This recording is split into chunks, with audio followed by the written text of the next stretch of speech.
Welcome back to the Crash Space. My name is Andre. Thanks so much for tuning in. How's everyone doing? It's November 23rd, 2025. Today is a very special stream. I'm really excited for this one. We did a bunch of preparation. Today is our 1000th game of Marvel Champions. We'll be talking about all the stats. We'll be playing the game itself, of course, but I've been playing this game since October 2022. I got into this game. And that's been about 1,100 days ago. So we're almost averaging a game a day. We're a bit less than a game a day. It's like technically 1,000 games in 1,100 days. But yeah, Marvel Champions has been pretty cool. How's everyone doing? Hey, Matthew, Hype, congratulations on 1K. Thank you. Hey, Michael. I so badly want to stay and watch out, heading out on the road to get to your destination for U.S. Thanksgiving. Oh yeah, I guess it's U.S. Thanksgiving this week. It feels really late. I guess it's always about the same time. Enjoy your holidays and your time with family and friends or whatever it is you do. But thanks for just like taking the time to drop by. It's super appreciated. Michael, congrats. Thank you. I didn't win all of them, which, like, let's be clear, is not the gauge of success. But today I did a lot of what's it called? A lot of stats tracking. So once I catch up on chat really quickly, we'll look at some stats and then we'll play what I picked to be a perfect 1000th game, and I'll explain why exactly that is. It is late this year. Yeah, it seems late. I'm assuming it's like second last Thursday or something, but this feels really quite late. My partner is like always really excited to decorate for Christmas. And usually it's like, you got to wait for American Thanksgiving. And then this year is like, that seems too late. It seems a bit cruel. So we're all decorated. So that's good. Cool. I think we're in a good spot today. So I don't know whether it makes sense to do this at the top of the stream or later in the stream. But I did a whole bunch of data collection. And I mentioned this last week on our last stream. And mind you, we put out a video.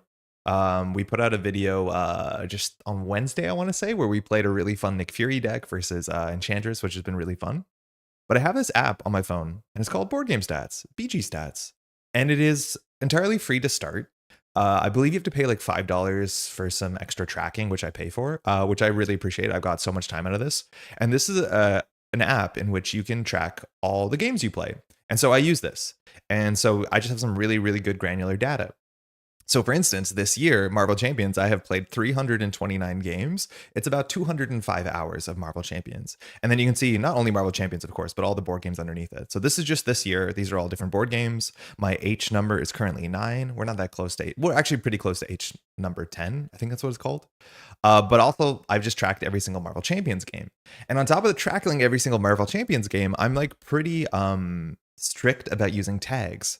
So whenever I play a game, not only do I control or do I write down what difficulty I'm playing, not only do I write down what villain I'm playing against, not only do I write down what hero I'm playing against, not only do I write down what aspect I'm playing against, what player count, what, like, all of these things are tracked, which gives me really good granular data so we can look back over 1,000 games and see what we've learned. And some of the findings are kind of surprising, some of them a bit less so, but it's kind of cool. I think, like, I don't know, just collecting data seems to be like half the fun to some extent. To be able to look back at the data set is important.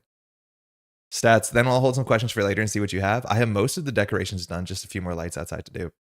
We haven't done the tree. We just picked up our tree because our tree is stored at our my partner's mom's place because we don't have good storage for like the tree. So the tree has to go up this weekend, but everything else is pretty good. All right, if I hit one of these buttons, the stats will appear. Nice. Okay, check this out. So I'm going to be able to share this. I don't think I've set up the permissions to be able to share it right away. So not the easiest thing to share right away, but I'll be able to share this after the stream. And there's basically 2 pages here, technically 4 pages. I think it makes more sense maybe to start here, which is the hero stats. I have the hero stats here. They're technically color coded. We have uncolor coded ones too.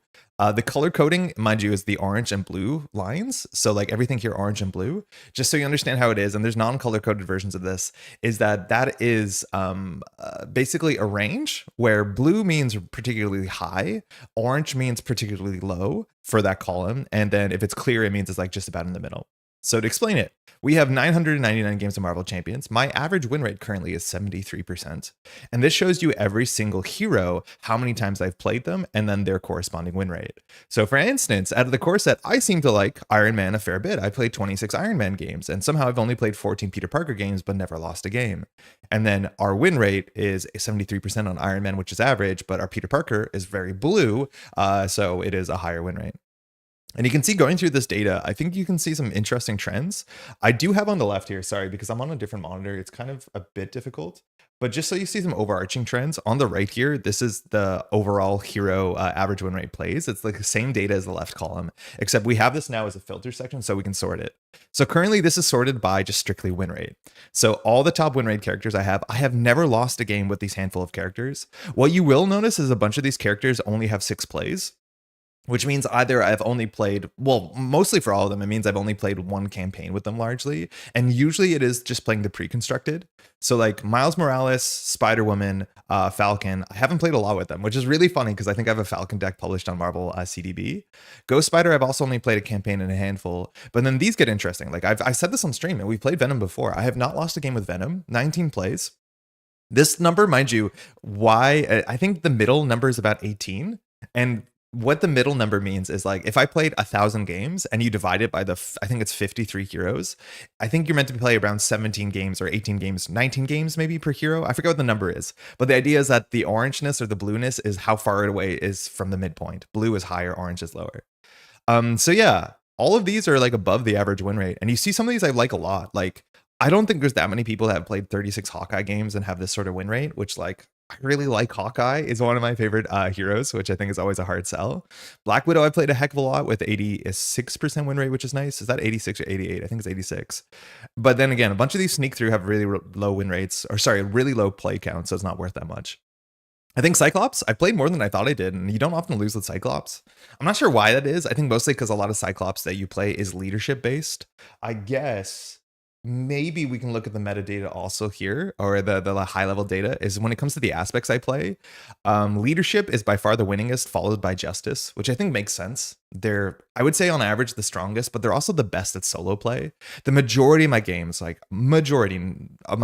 in solo, and solo is functionally my true win rate. But when it comes to the other aspects, like protection, I play a heck of a lot, slightly lower win rate. Aggression, I don't play that much. It's the least I play, and its win rate is the lowest. And I think solo aggression is just, unless you're playing Rush, is a bit inconsistent. And I think a lot of my heroes that I have the most volatile or the lowest win rates are largely because I'm forcing aggression, because aggression solo has just always been really hard for me. But yeah, the data shows you I play more protection than anything else. I play the least aggression, and my win rates are higher on leadership and justice, which, yeah, okay, I don't think that's super surprising. Now, what is surprising is going through this chart and going to the bottom of this chart, I don't remember a lot of this data. Like, you can see the characters I played the most. I played so much Magic, and Magic only has a 56% win rate. Oh, this coloring is wrong. This coloring should be centering around 73. It should not be centering around 46. Something is wrong here. 1 second. I made this last night. Hold on, I have to stop doing this. I have to go to conditional formatting, conditional formatting. This formatting should be around 0.73. Why is it like that? The midpoint should be 0.73. Why is 40? Huh, okay, so I don't know why it's wrong. That's good to know. Regardless, it's a nice gradient, isn't it? But at the bottom of the chart actually has some of my favorite heroes, which is, I think, kind of funny. Oh my god, mouse, please be reasonable. So like Rocket Raccoon, I have a 33% win rate. And I played 15 games with Rocket, which is about what you'd expect. I looked it up, and apparently I just struggled playing Rocket against, I think, Magneto. I think I was playing a Rocket campaign at some point and had to play against Magneto like 8 or 9 times in a row and kept losing. It was an Aggression Rocket, which was like not super surprising, but I think Aggression Rocket, especially back in the day when I played Rocket, wasn't super consistent because you have all these cards that pay off when you fight minions, but you don't have minions all the time. That's really, really bad. But by far, Rocket seems to be my losingest hero by a big margin. Then it's followed by a couple characters that I'm not surprised that are down there. Jubilee, 55% win rate. Again, I don't know why the coloring is wrong there, but yeah, I've never really enjoyed Jubilee. I really struggle with Jubilee. Her kit seems to be entirely based off of Stun or Confuse, and that seems to be a bit more volatile. Hulk at a 52% win rate. Okay. Wolverine. I don't like Wolverine that much. Aggression Wolverine just sends it. I don't think there's that many other interesting Wolverines. Miss Marvel is also very tricky. Miss Marvel just plays differently. I think one of the big things with Miss Marvel, she's so event-based that if you draw a bad hand, you don't do that much. And while you can use your personas to like keep cards around in some ways, I feel like that is kind of not super surprising. I think any hero that is really dependent on events is just going to be a bit more like inconsistent, because if you draw a bad hand, you don't do anything, as opposed to like the opposite side of the spectrum, which is Venom. Venom is very much about putting stuff on the board, and then stuff on the board works all the time. Once you got your guns down, you are guaranteed to get a certain amount of value every turn. Miss Marvel's not the case. If Miss Marvel draws a bit poorly, I don't think she does much on a board state because her stats are butt. Gambit, I'm super surprised. I played a lot of Gambit. I'm not sure what I was throwing, but it seems like I was just like struggling against, I think I was playing a campaign on Expert against and we'll see the villains in a second, but I was playing an Expert campaign versus Thanos and just having a bad time with Gambit. But Gambit is so my jam. Colossus is also one of my favorite heroes and one of my lowest win rates, which is, again, super, super surprising. I think Colossus is just the most fun. I think Colossus is actually relatively tricky to play, but I am very, very surprised that both the Colossus games are that few and Colossus's win rate's that bad, because I have so many fond memories of playing Colossus that the numbers don't make a lot of sense to me. Then you just see who I like to play a lot. Like Magic, we have a bad win rate because we played the video series where we played Expert Sinister Motives, and that was just very, very difficult. While you did see all my successes on camera, there were a lot of losses. So I play a lot of Magic, but we didn't win all the time because we were playing, yeah, Sinister Motives is very, very hard, but Magic is just one of my favorites.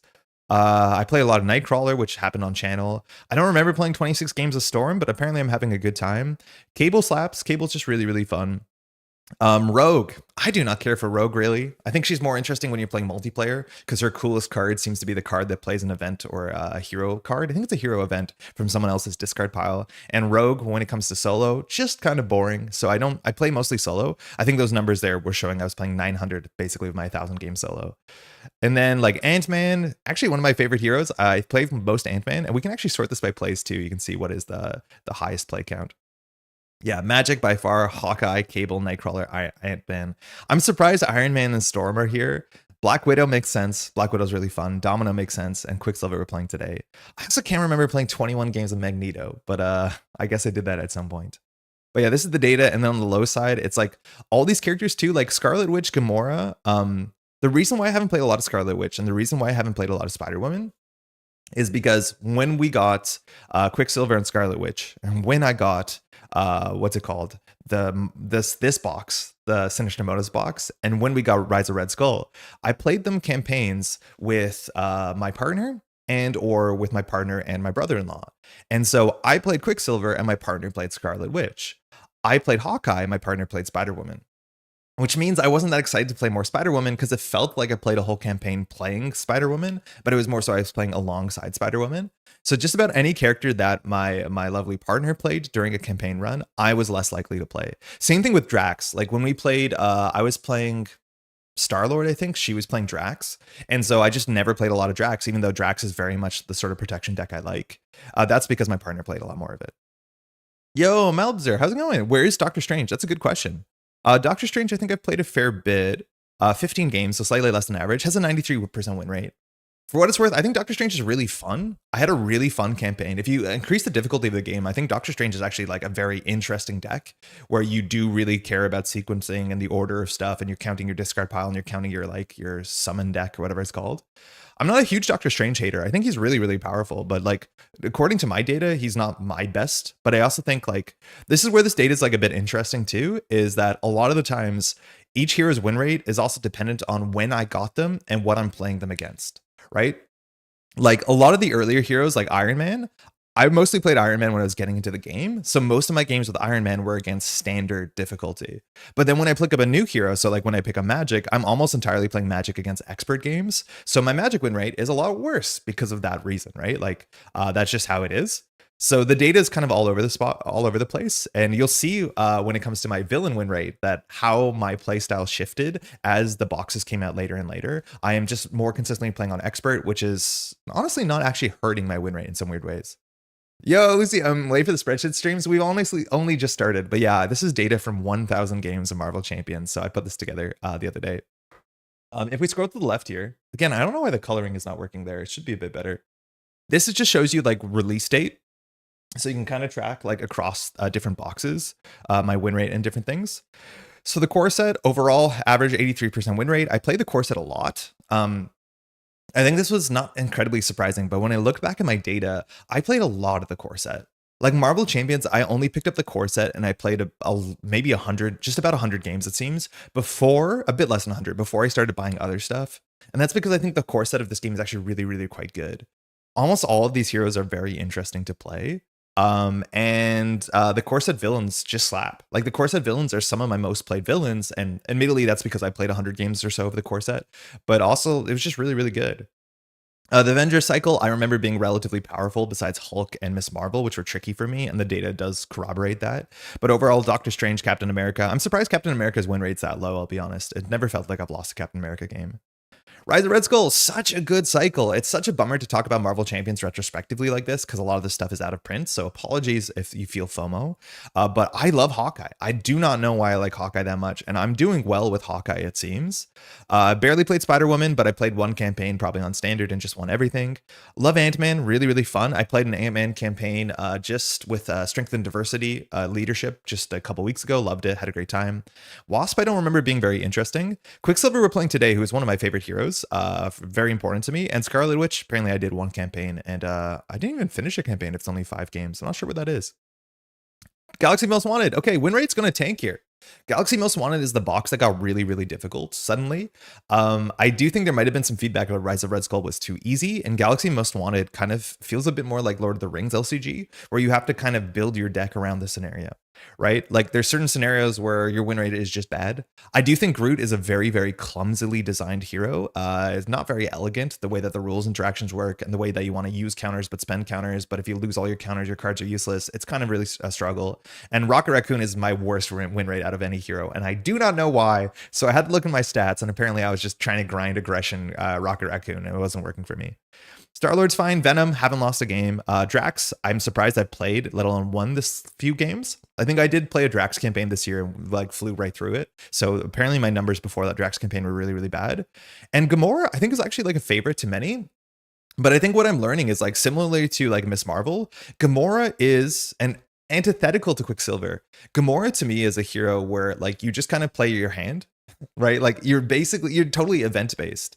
And I feel like I like heroes that have a bit more of a setup, and then you care about what's in your discard pile, you care about what's coming up in your deck. And Gamora never like satisfied to me. Gamora's like whatever you draw is probably going to be fine. There's nothing worth playing around because your deck is just like a bunch of events that are on rate. And that never really like tickled me, but I do think we have to go back and play Gamora with a bigger card pool. We'll see. I actually have a question. I'm thinking of buying Marvel Champions as a gift for a Marvel-loving friend for Christmas. His favorite heroes, Peter, Parker, Spider-Man. What should I be buying him? Great news, Lucy. The core set has Peter Parker in it, and the core set is the thing that you should be picking up first. If your friend wants to pick a Marvel Champions, pick up the core set. That's all you need. It's obviously a standalone product. If you want to go even further, and this is very difficult because it's functionally out of print, Sinister Motives is a much more difficult box, but it focuses on Spider-Man villains. So like you'll see in the other slide, it's like Mysterio, the Sinister Six, Venom, that sort of stuff. So if your friend is hardcore and wants to add like Miles Morales and Ghost Spider, this box is nearly a standalone product. You're missing like 6 cards you have to proxy, 7 cards you have to proxy, and you don't have tokens. So I wouldn't recommend this as your first purchase, but this is easily your first purchase. Spider-Man is usually people's first hero. And then if you want to go even harder, Sinister Motives if you can find it. But yeah, this is your like if you like Spider-Man, it's so easy. The core set's great. Hey Andy, how's it going? Congrats on the game 1000. I've never tracked anything board game related. It is addicting. Oh man, I'm so numbers pilled. So I don't know. It's like half the fun is like looking back on things. Thank you, by the way. You and I very alike with Quicksilver and Venom being my favorites as well. Well, I want to be very clear. I don't actually think I like Venom that much. More so like Venom's stuff on the table is just very consistent, but I don't find Venom interesting. Like for what it's worth, Venom is set up, but I don't look at my discard pile and think like, oh, I really hope I draw into this one Venom card because they're all kind of interchangeable to me. Where Quicksilver is actually really important, and Quicksilver gives you ways to put things back into your discard pile so you can set up that super turn because Quicksilver is only good on the super turn. Anyways, what's the deal with like Standard 3? Standard 3 is a standalone thing that came in Age of Apocalypse. I'm like 90% sure. Age Apocalypse technically is a standalone product, but it doesn't come with any tokens or counters or health dials or any of that other stuff. But if you just wanted to play Age of Apocalypse, which is my favorite box, with Standard 3, which is easily comparable, if not better, to Standard, Age of Apocalypse is technically so close to being a standalone product. The issue is it doesn't come with tokens or health dials. And you only have 2 decks and not a lot of card building options. Oh, I shouldn't have done that. But if you buy the core set, like technically you get more cards per dollar. So you have like a better pool of like things to build from. Like that's another benefit of the core set. It is more expensive, but it is bigger. I love getting the little chunks of value with Gamora, but yeah, she does play one way. Yeah, it's like it's fun. It's like still satisfying, like playing this card, and it does more than you think it does. And like 0 cost events are really fun to play. Don't get me wrong. It's just like Gamora has never like really struck well with me. The vibe is that Standard 3, Standard 1, Standard 2, right? Standard 2 is absurdly difficult. Like Standard 1 and Standard 3 are comparable. Standard 2 is like way higher. Like some people think Standard 2 is higher than Expert. I've never played it, but it does look like that from a distance. But I would say Standard 3 is more, for solo, is probably better than Standard 1, to some definition of better, depending on your Nemesis set. Because the way that your Nemesis set can come in during the villain activation sometimes is unfair. But for a lot of Nemesis, it just ensures that you have a game that your Nemesis shows up more consistently, but not on turn 1 as inconsistently as Standard can do it sometimes. If you know what I mean. Anyways, Galaxy's Most Wanted, surprisingly doing okay. I'm a big Groot fan. Like I played Groot. My partner and I, we did Groot and Rocket Raccoon. I played Groot. She played Rocket through the Galaxy's Most Wanted campaign. You'll see my Galaxy's Most Wanted stats. That box is hard. But that's okay. Apparently Rocket, I just can't figure it out. And then Venom's doing well. Drax and Gamora are fine. Mad Titan Shadow. This is a box that I think the theme really did not speak to me at all. I'm not really into the Thanos thing. I think Loki and Thanos are 2 of my least favorite villains. They're just kind of boring. Adam Warlock, I played more than I thought I did, but when my partner and I played, she played Spectrum, I played Adam Warlock, a big reason why I have lower Spectrum numbers. I don't like Spectrum. I'm surprised I won 80% of my time. Every time I'm playing Spectrum, I feel like I'm winning 20% of the time because you don't feel like you're in control all the time. Nebula, I think we played this year. I had such a great time playing Nebula. I'm surprised this number is that low, but I think Nebula does have a higher skill ceiling that I did not figure out when I was a bit younger. Big War Machine fan, a surprisingly bigger Valkyrie fan than most. And I've actually had a lot of Valkyrie games where I played with 3 players, so that works out a bit better than playing solo Valk. And Vision, I'm surprised my numbers are both this low on both sides. I think Vision actually is really, really quite cool. Anyways, you can notice my win rates are dropping a bit across the boxes. Now, this doesn't mean I only played all these games when I got the core set. Like I go back and play core set stuff. For sure I do. You see it on the channel. But yeah, it feels like we are slipping a fair bit, going from that 83% all the way down to the 69%. But I do think more and more of these games are on a higher difficulty. Here comes Sinister Motives. This box is so uneven to my playstyle because Spider-Man Miles Morales, I do not care to play. The deck is just so reliant on giving stun or confuse, and against heroes where that's good in solo, it's absurdly good, and against stalwarts, you feel like awful. So my brother-in-law played a Miles Morales in our campaign together, so I saw the Miles cards, didn't play it. Oh no, I played Miles Morales on that campaign. He played Ghost Spider. Ghost Spider is so much more my jam because you can play Protection Ghost Spider and it's really cool. And you can play Aggression Ghost Spider and it's really cool. I need to fix my Ghost Spider numbers. I played a Protection Ghost Spider campaign earlier this year and it was great. I don't care for Nova. Ironheart, I'm so surprised these numbers are that low. And to me, it's like Ironheart games are, you either lose really quickly or you win super easily. Ironheart, like Iron Man, is one of these build-up heroes where you have to put together your suit and you get your counters and then you level up. You can become Ironheart 2 and Ironheart 3. And if you get to Ironheart 3, it's literally impossible to lose. So the game is mostly over the first couple turns, can you get to Ironheart 2? Because Ironheart 1 is really bad, Ironheart 2 is okay, and Ironheart 3 is cracked. So if you look at my data, and you can actually, because I tracked like time of my games, how much time I've spent, and I should actually look up the data of, I should, after we look at this, how much hours I played Marvel Champions over 1,000 games. It feels like probably all the games with Ironheart I've lost, you lose in 10 minutes, and all the games in Ironheart you win in 25 minutes, but the last 15 minutes don't matter. Which like is exciting. I think I like Iron Man more as a build out because you have to make more decisions. Ironheart just feels like if you get there, you win. That's cool. Surprise Spider-Ham is this low, but I only play on Expert with Spider-Ham because I think Spider-Man's really good. And this number is so strange to me because SPDR is like the coolest thing in Marvel Champions. But I've been holding off playing more SPDR because I know there's some really good cards in Civil War that I'm waiting for. But SPDR is just like the coolest thing ever. Shout out to MJ, who I believe designed this. I only have 948. Oh, Arcady, get good. I mean, see you in like 50 days. Come back, huh? I love Spectrum and Adam. Nebula is one of my favorite heroes so far. Nebula is so cool. We played Nebula this year, and I really appreciated how cool Nebula was. Somebody called out in the comments, and like we've been talking a bit about like how there's some decks that are just event based, and how some decks are just put your upgrades on your table and you can't lose. And outside of every single LCG that FFG has put out, I don't think there's anything like Nebula. Like this is so cool. Jai, hear me out. Can you describe a Netrunner deck where your value is cards you put on the table that don't last? So like the short of the long is, when you play somebody like Venom, you put your cards on the table and they give you absurd value. Like Venom's gun gives you 2-3 value every turn. And it's always there. You put it down every turn, you're getting 3 value. And you just overwhelm because you're consistent over time. Then there's event-based decks like Gamora, where like you draw your hand and you just dump events and it's really good. The weirdest thing is Nebula, where her value is you play an upgrade and then next turn it pops off, which means your power curve is not linear. It's like this weird up and down, where some turns you're useless, sometimes you're really strong, but you're always trying to regain ground. You're not, it's like maybe event decks are similar to that. To some extent they are, but it's like, it's not a linear scaling. It's so exciting. It's not just like Ironheart, which is the worst version of that, where it's like, oh, okay, you got there, you win. This is like, okay, you did your power. Now what do you got to do? You got nothing to show for yourself, and then you have to rebuild it. And it's just like so much more. I feel targeted. I mean, like in Netrunner, there's nothing like that. In a lot of LCGs that FFG has put out or did put out, there's nothing like that. It's so cool. Nebula's design is so awesome to have this like constant roller coaster of your power on the table. Anyways, Mutant Genesis. This is where I really fell into the game. So I started playing this game in October of 2022, and that's when Mutant Genesis came out. So my first months, I was just playing the core set. Then I went and tried and picked up everything I can, and I played one campaign with every hero alongside my partner. We played a bunch of 2-player, and then Mutant Genesis was the first box I got for Christmas, I think, that year as a present that allowed me to keep up with the game. So this is when I was like part of the modern conversation. Sounds like Saga enchantments in MTG, but I can't be sure of the analogy. That sounds about right. FFG killed the Daredevil meme. I mean, he's coming out. She's super fun in multiplayer. We can double dip in her techniques using lethal intent off turn.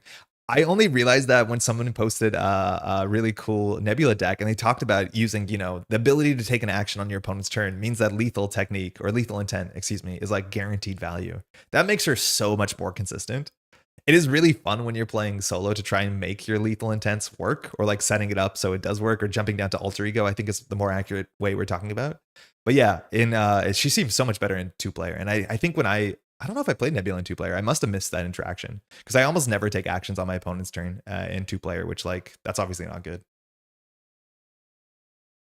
All right, win rates going down here. Colossus is one of my favorite heroes. Surprised this number is this low, and this number is this low. It feels like it's higher on both ends. I don't know what's going on. I cannot think of 7 games I played with Shadowcat, let alone 14, but she's doing well. She probably plays protection. I like protection like that. Cyclops is winning, but I think just about every Cyclops deck I've played is leadership, and that just swings this number up so high for obvious reasons. Yeah, this sounds about right.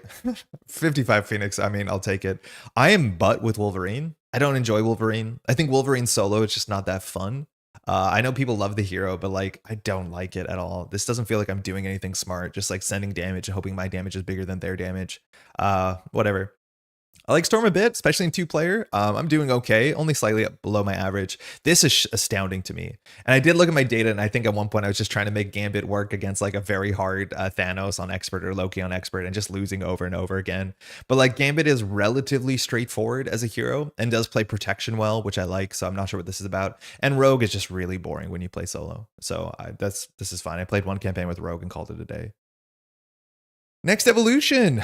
These are, I think, my favorite designed heroes are from this block here. I would say maybe going back to this, but it's a couple. But this is like, to me, peak Marvel Champions, this era. And I think this stuff is still in print. I hope it's not. Cable is just the coolest. I think Cable supports every aspect relatively okay. Maybe not aggression so much. And Domino is like the most fun you can have in Marvel Champions. Flipping cards, getting lucky, setting up your own luck. Oh man, I like this. And this makes sense. You just play more games. This should get closer to your average, which is surprising. Look at my Hawkeye numbers, but yeah. Psylocke, I'm in the middle of a Psylocke campaign. I remember liking Psylocke so much more than I do now. She also does seem like she really cares about Stunned and Confused more than I want to. I'm playing Psionic Protection Psylocke, and it's okay. I don't think this number is going to get that much bigger. I'm not as impressed with Psylocke right now. Angel's really fun, really cool. Trixie gives you a bit of that feel of Ant-Man and Wasp, but more Ant-Man, and the numbers show I really like Ant-Man. Ariel is fun, but I haven't seen too much. I guess we did play Leadership Ant-Man at some point, or sorry, Angel at some point, had a good time. X-23, oh, I didn't mention this. I think X-23 is broken. X-23, like every single aspect, X-23 can do something that's so game warping in. Whether it's leadership with like pulling out your what do they call it? Your sidekick all the time, just absurd. Aggression is absurd. Protection is fine because you can block every turn, take a bit of damage, and ready yourself. X-23 is really, really good. I think she's in one of the camps where like she feels too good that I don't play her more. Right? Like if she was slightly less good, I think I would play her more. And I don't care for Deadpool. I'm surprised I played 13 Deadpool games. Age of Apocalypse, my favorite box. Bishop, I really came around to Bishop just a couple months ago on the channel. We played one of Drew's deck. It's just incredible. Incredible deck. So much fun. I played an absurd amount of Magic. The win rate's only this low because we played Expert Sinister Motives. You can track that on the channel. It's in video format. And there were some scenarios that were really bad. We're going to see my Venom Goblin stats in a second. But like I had to play the hell out of Magic to make it work and keep tuning the deck. Iceman might be one of my favorite heroes. I'm surprised these numbers. I guess they're pretty average, but I just really like Iceman. Don't care for Jubilee. Stunner Confuse Fest. Not my thing. Like Nightcrawler a lot. Clearly have. Played a whole campaign on the channel. That usually inflates the numbers. And Magneto, I cannot remember playing 21 games with, but that win rates seems not surprising. Now you're going to see the data. And when the data comes to Agents of S.H.I.E.L.D., the data gets really, really strange. I don't know what it is. You'll see the Agents of S.H.I.E.L.D. villain data, but this box, the heroes are absurd. Like, some of this might be power creep. Some of this might be the card pool is the biggest it's ever been if you're not playing any sort of format. But yeah, a lot of these, like, I don't think I'll play Maria Hill much more anymore. She's really straightforward. She has a sort of Deadpool linearity issue where like every time you play her, you do the same thing. Anytime that your hero has the ability to search your deck for a card of your choice, it turns out you're always going to get the same card because there's usually the best card to get. And Maria Hill has that issue for sure.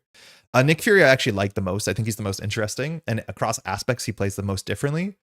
Black Panther, when she came out, I was pretty sure she's just going to be like really good numbers dot deck, and at least because she discards her upgrades, she doesn't exactly fall into the camp like Venom, or like once your cards are on the table, you're just putting out more per turn than the villain could possibly do. So I actually enjoyed her a fair bit more. Same kind of with Silk, but Silk feels really clumsy until you find your upgrades. Like she doesn't feel like she does anything until you find your upgrades, but I've been doing okay with that. This number is so funny considering we've published a Falcon deck online. That is shameful, honestly. And Winter Soldier, I feel like I've been putting myself into a lot of bad situations where this number should be way higher. But I've been just like, we once did the search for Asterak, that sort of like custom Dungeons and Dragons campaign, and like I lost like 5 games in a row with Winter Soldier, which really hurts these numbers. But that didn't seem like it was within my possibility to not lose those.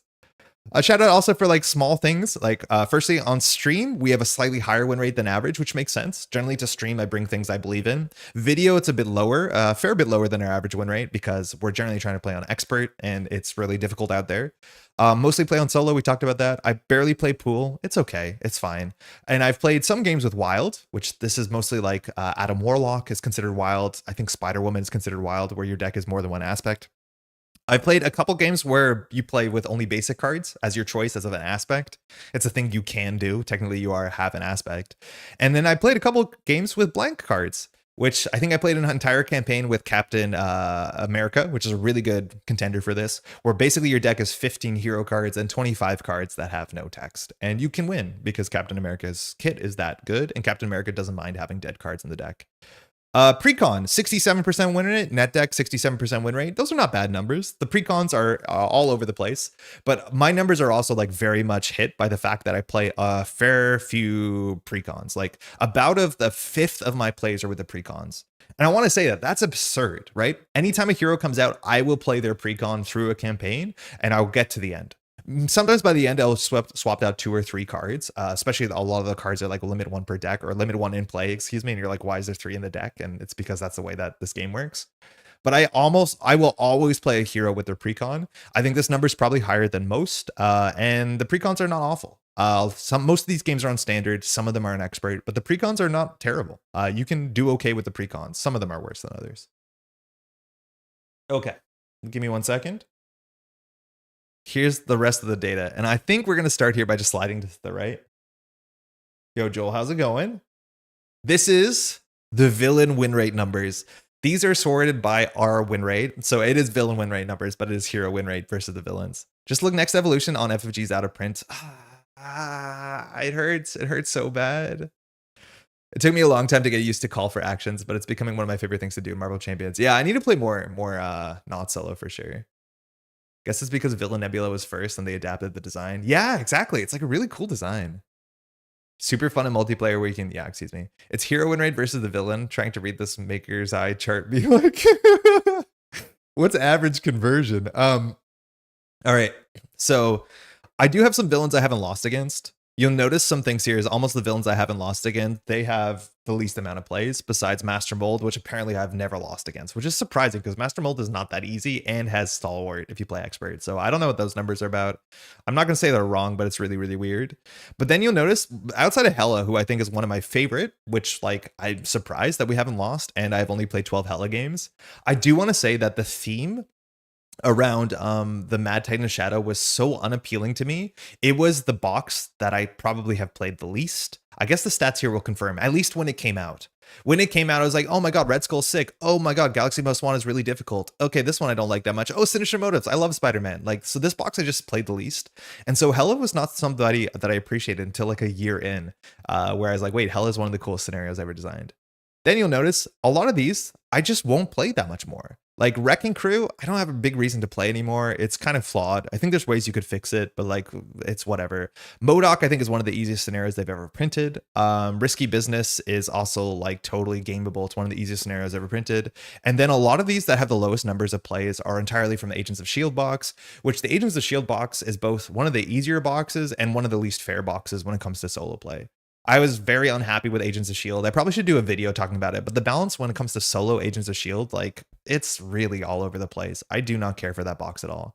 So a lot of these numbers are lowest. What's really cool is with like Morlock Siege, which is I think one of the easier opening scenarios. I think overall Next Evolution is probably one of the easiest boxes, have a high win rate and a lot of plays. Red Skull, apparently I'm doing really well. That's surprising. But I do think if I play Red Skull outside of a campaign, I always bring someone who's good at thwarting. And if you're good at thwarting, the campaign's actually, that scenario is not that hard because you get benefits from thwarting.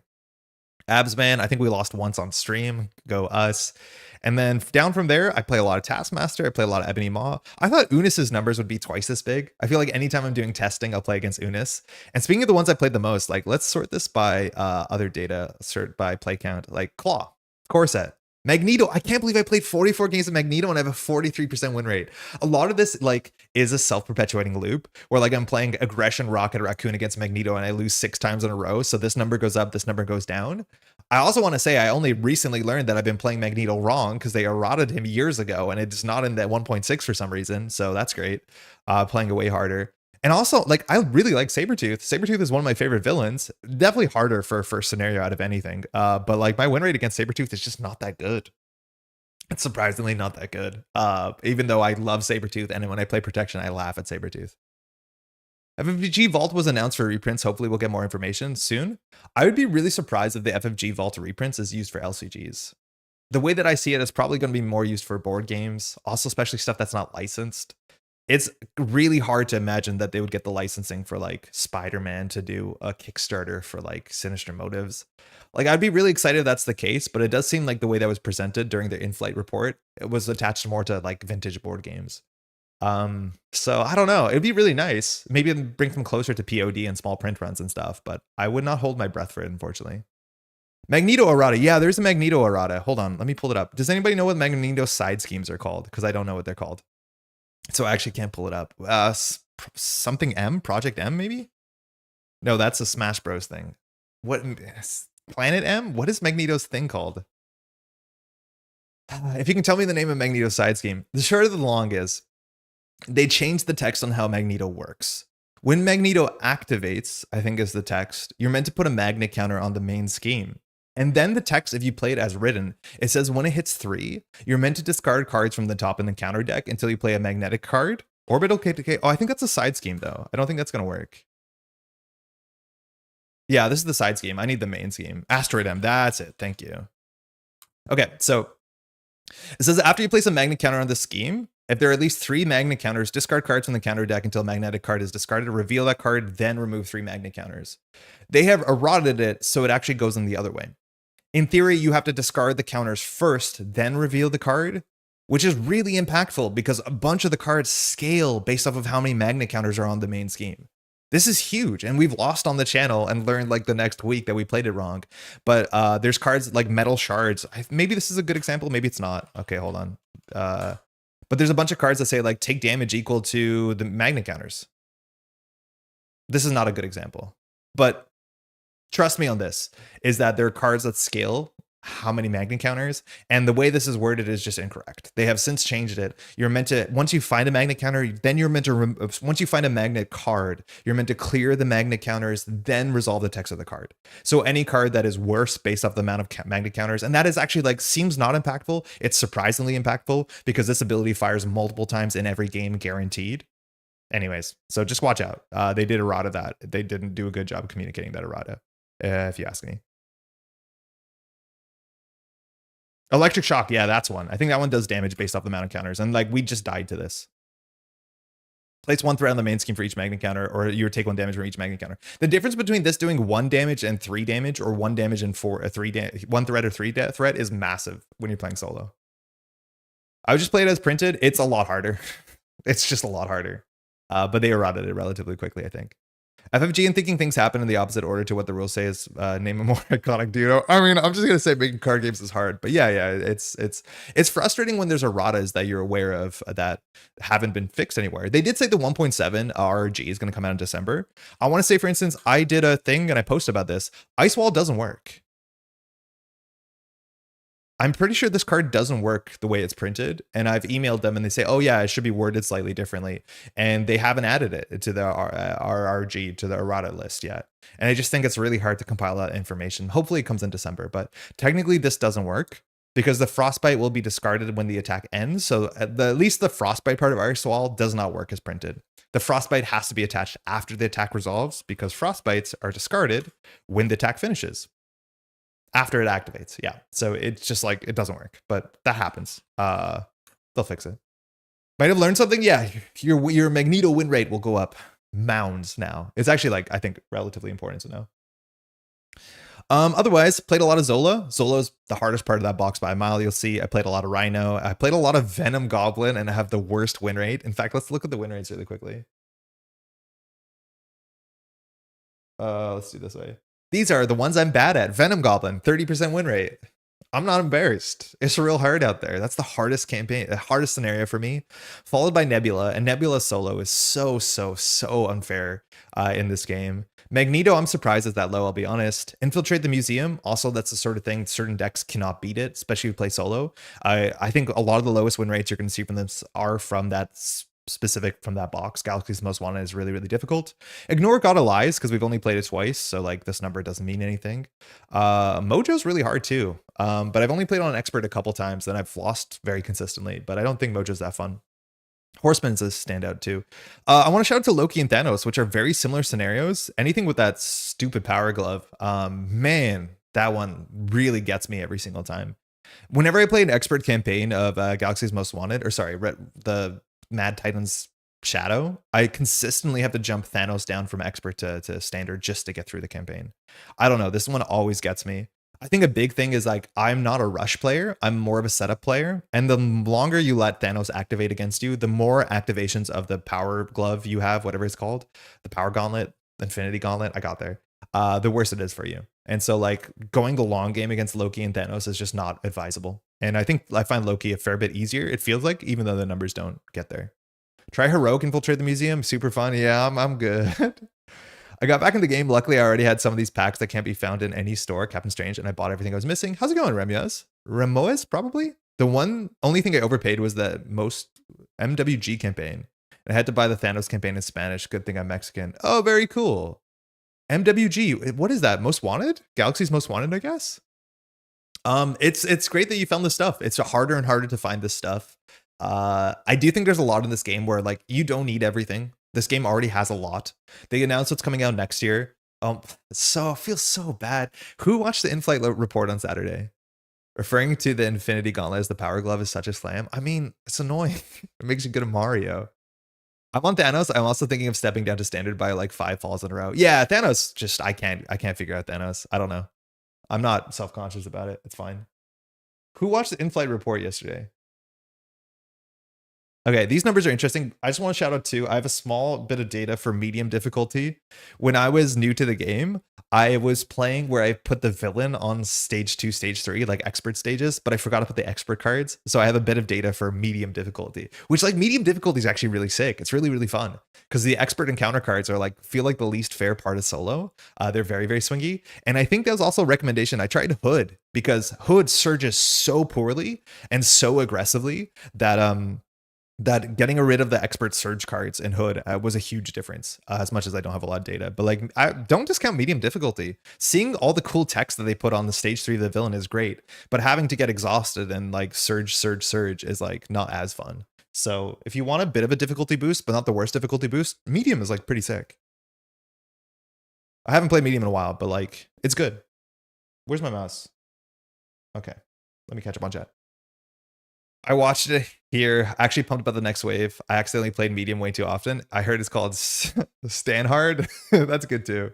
What is it going to do after later this day? Okay. So they announced, they had their in-flight report. They talked about Arkham Horror, which seemed not great, but then they showed off what's coming up in the world of Marvel Champions, and they're doing street level crime stuff next year. So firstly, the upcoming, or the wave that we're currently in, and by currently in I mean America is in, the rest of the world has no idea what's going on.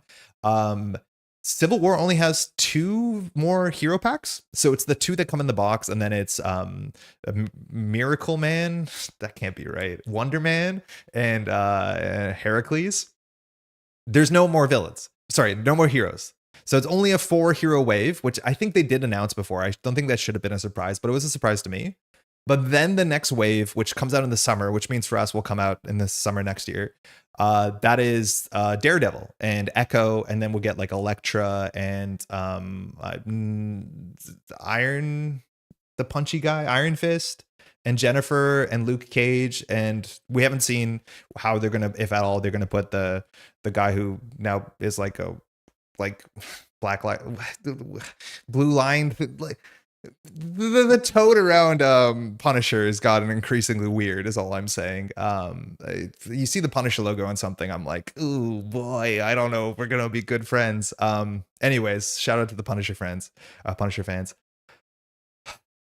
What I was trying to say is, very unfortunately, and I feel so bad for the guy, but the person on stage who was introducing this the new campaign box with Daredevil and Echo in it misspoke and said that there's only going to be 3 villains in that box, which stinks. They corrected that online, and then he even made a thread up on r/Marvel Champions LCG. But it's a 5 villain box. I heard that and I was gutted, because it does seem like maybe they're just putting less stuff in the box and selling it to us as like side standalone scenarios and shrinkflation and all that. I was like really upset about it, but then it's just an entire misspeak. Feel really bad for the guy. Like, being on stage, it's stressful. I flub words all the time. Did you hear that last thing I just said? So yeah, it is what it is. But yeah, it's a regular box from what we understand. So 5 villains or 5 encounters. It could be technically 4 villains. They could use the same villains again. I believe her name is pronounced Jessica. The punchy guy from Marvel Comics, you might need to narrow that down a little. You know, the one with the weird racial appropriation stuff. He's got a green suit and he stuns guys. Anyways, the short of the long is, it looks like a regular box. Unlike Arkham Horror, which they announced a 3 scenario campaign box, which that did not go over well, and I don't think it will, but look at some stats here. So these are win rates across different difficulties. I think this is maybe the most interesting part of this data, is my standard win rate is 72%. My expert win rate is 75%. That's not a big difference, but you'll see it in certain boxes. Like against the core set, my standard win rate was 74 and my expert win rate is 83. And why is that? Why is my expert win rate higher than my standard win rate? Firstly, because I played a lot of my standard games when I didn't know what I was doing. As in, I was new to the game. Like, everyone has to be new to the game at some point. So like, my early win rates were probably only getting better. And then when I'm playing on expert, I probably know what a good deck is. Or if I'm trying to play somebody on expert, it's because I know I'm bringing a good deck. So I think this is something that you actually see kind of, well, not super inconsistently across the board, but like, look at Galaxy's Most Wanted, 59% on standard. Expert, my win rate goes up. And that's because if I'm playing a good deck, I will play against Galaxy's Most Wanted, because I know this is hard as nails. And they're both very, very hard, let me be honest. But sometimes you see that, and I think it's not super shocking, because you play the good stuff against the good stuff. Iron Fist, yes. Shadowlands scenario is also exciting. I know nothing about what the Shadowlands is. So that when they said that, I was like, oh, okay, I guess I'll learn what that is. I have no idea what that is. I'm assuming it's cool. I could see FFG deliberately avoiding Punisher for the reasons you were talking about. Yeah, I could see that too. I think that brand might have gotten a bit toxic over the last decade. But yeah, I could see Punisher being cool. I do like weapons, and like I really like the data doesn't really sell it, but I really like what's his name? The flying metal guy, not Iron Man, his friend. That's a fun archetype. Okay, so let's core set played about 100 villain games.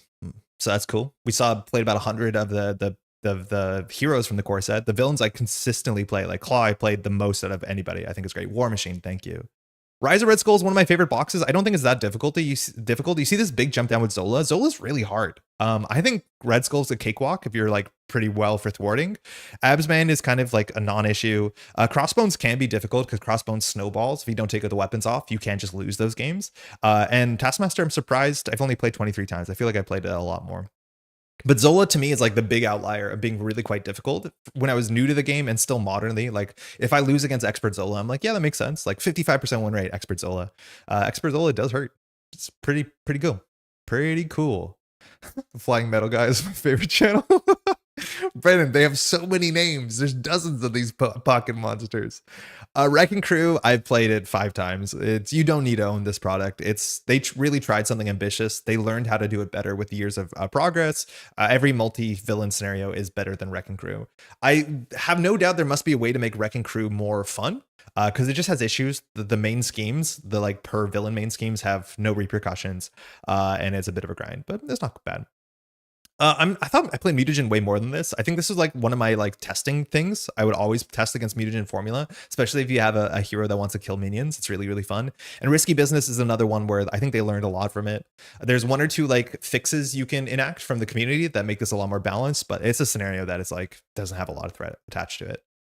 All right, this is where things get hard. And by hard, I mean like, yeah, really hard. 27% on standard Nebula win rate. My win rate on expert goes up significantly. And that's because this is really difficult. My partner and I, we played this 2 players. We had to play through Nebula like 4 times, 5 times in a row before we got her down. What was cool is that after every time we lost, we're like, okay, we have a new idea. This is our game plan. You focus on this, I focus on this. And that was really cool where the plan comes together. But like hard as nails.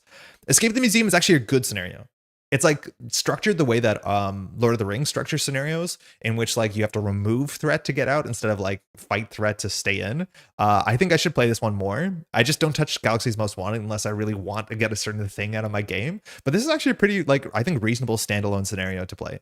But Infiltrate the Museum is an acquired taste. Brotherhood of Badoon, it feels like it ends too quickly. It just feels like Brotherhood of Badoon has like 5 health too little on each side. And then Ronin is like you try and not play that as much as you can.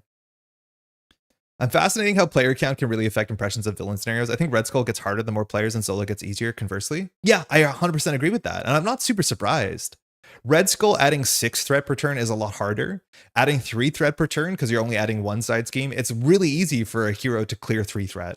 There's very few cards on a hero side that'll clear 6 threats, so it requires both of you to work together. And a lot of times when I'm imagining when you play multiplayer, that one person's better at thwarting, one person's better at attacking, so you don't have that. But on solo, Red Skull is really fine. But Zola, yeah, has been a bit harder to me. Because if you can't deal with like a minion that comes in with toughness, and if you can't defeat it, it gets stronger next turn. And then the counters do the test, and then you have another minion engaged. Like it snowballs. This one is snowballs in a really, really difficult way if you're not prepared for it.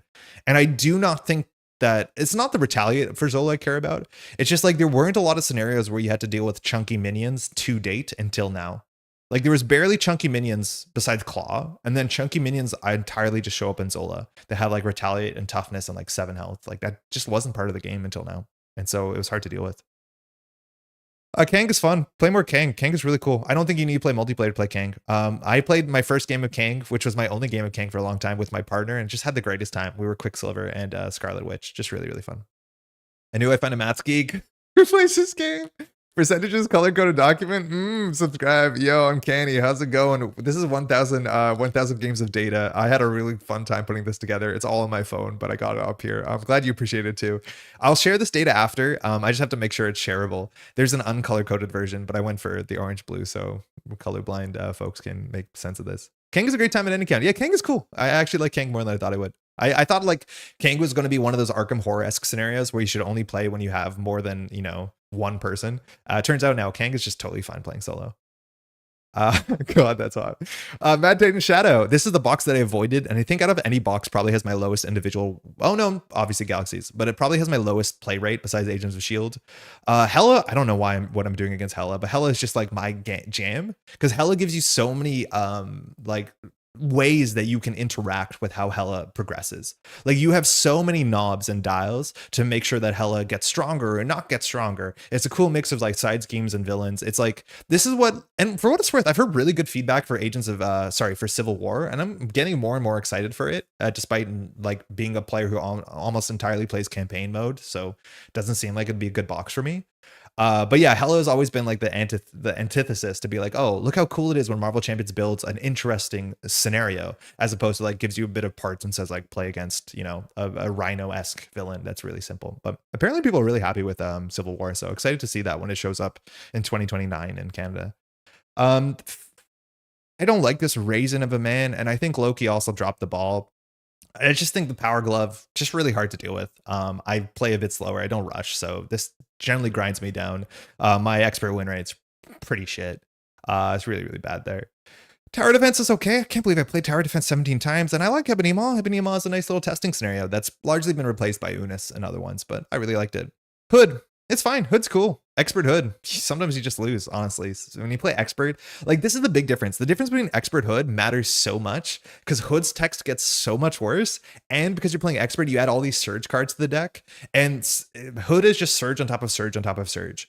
I probably should have data that shows you the biggest like delta between expert and standard win rates. And I have no doubt Hood is probably one of the forerunners because Hood just gets so much harder when you put it on expert, which is like, I don't know. I wish I could like, you know, do something in the middle, which is why we played medium Hood.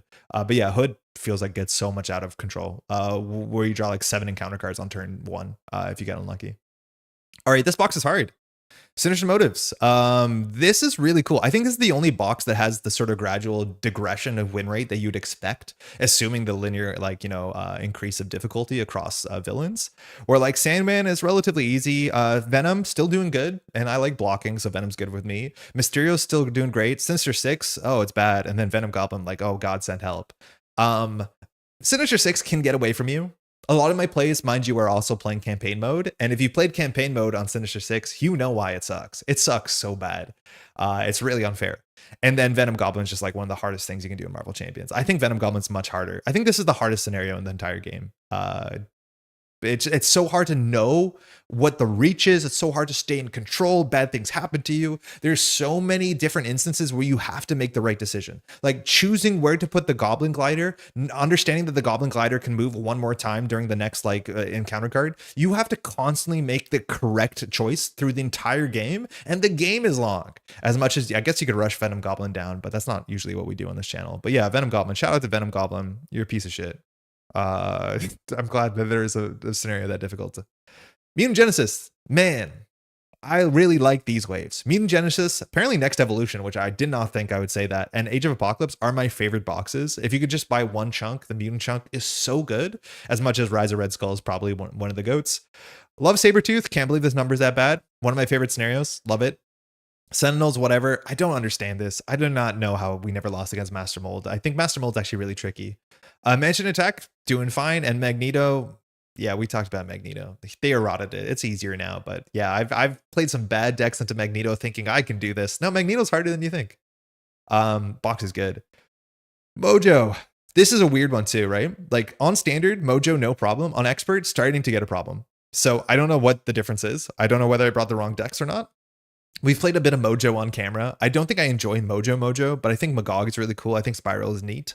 A lot of these also feel like the difficulty is almost entirely dependent on what television programs are added to the deck. If you end up with Mojo and you end up with Crime, like good luck.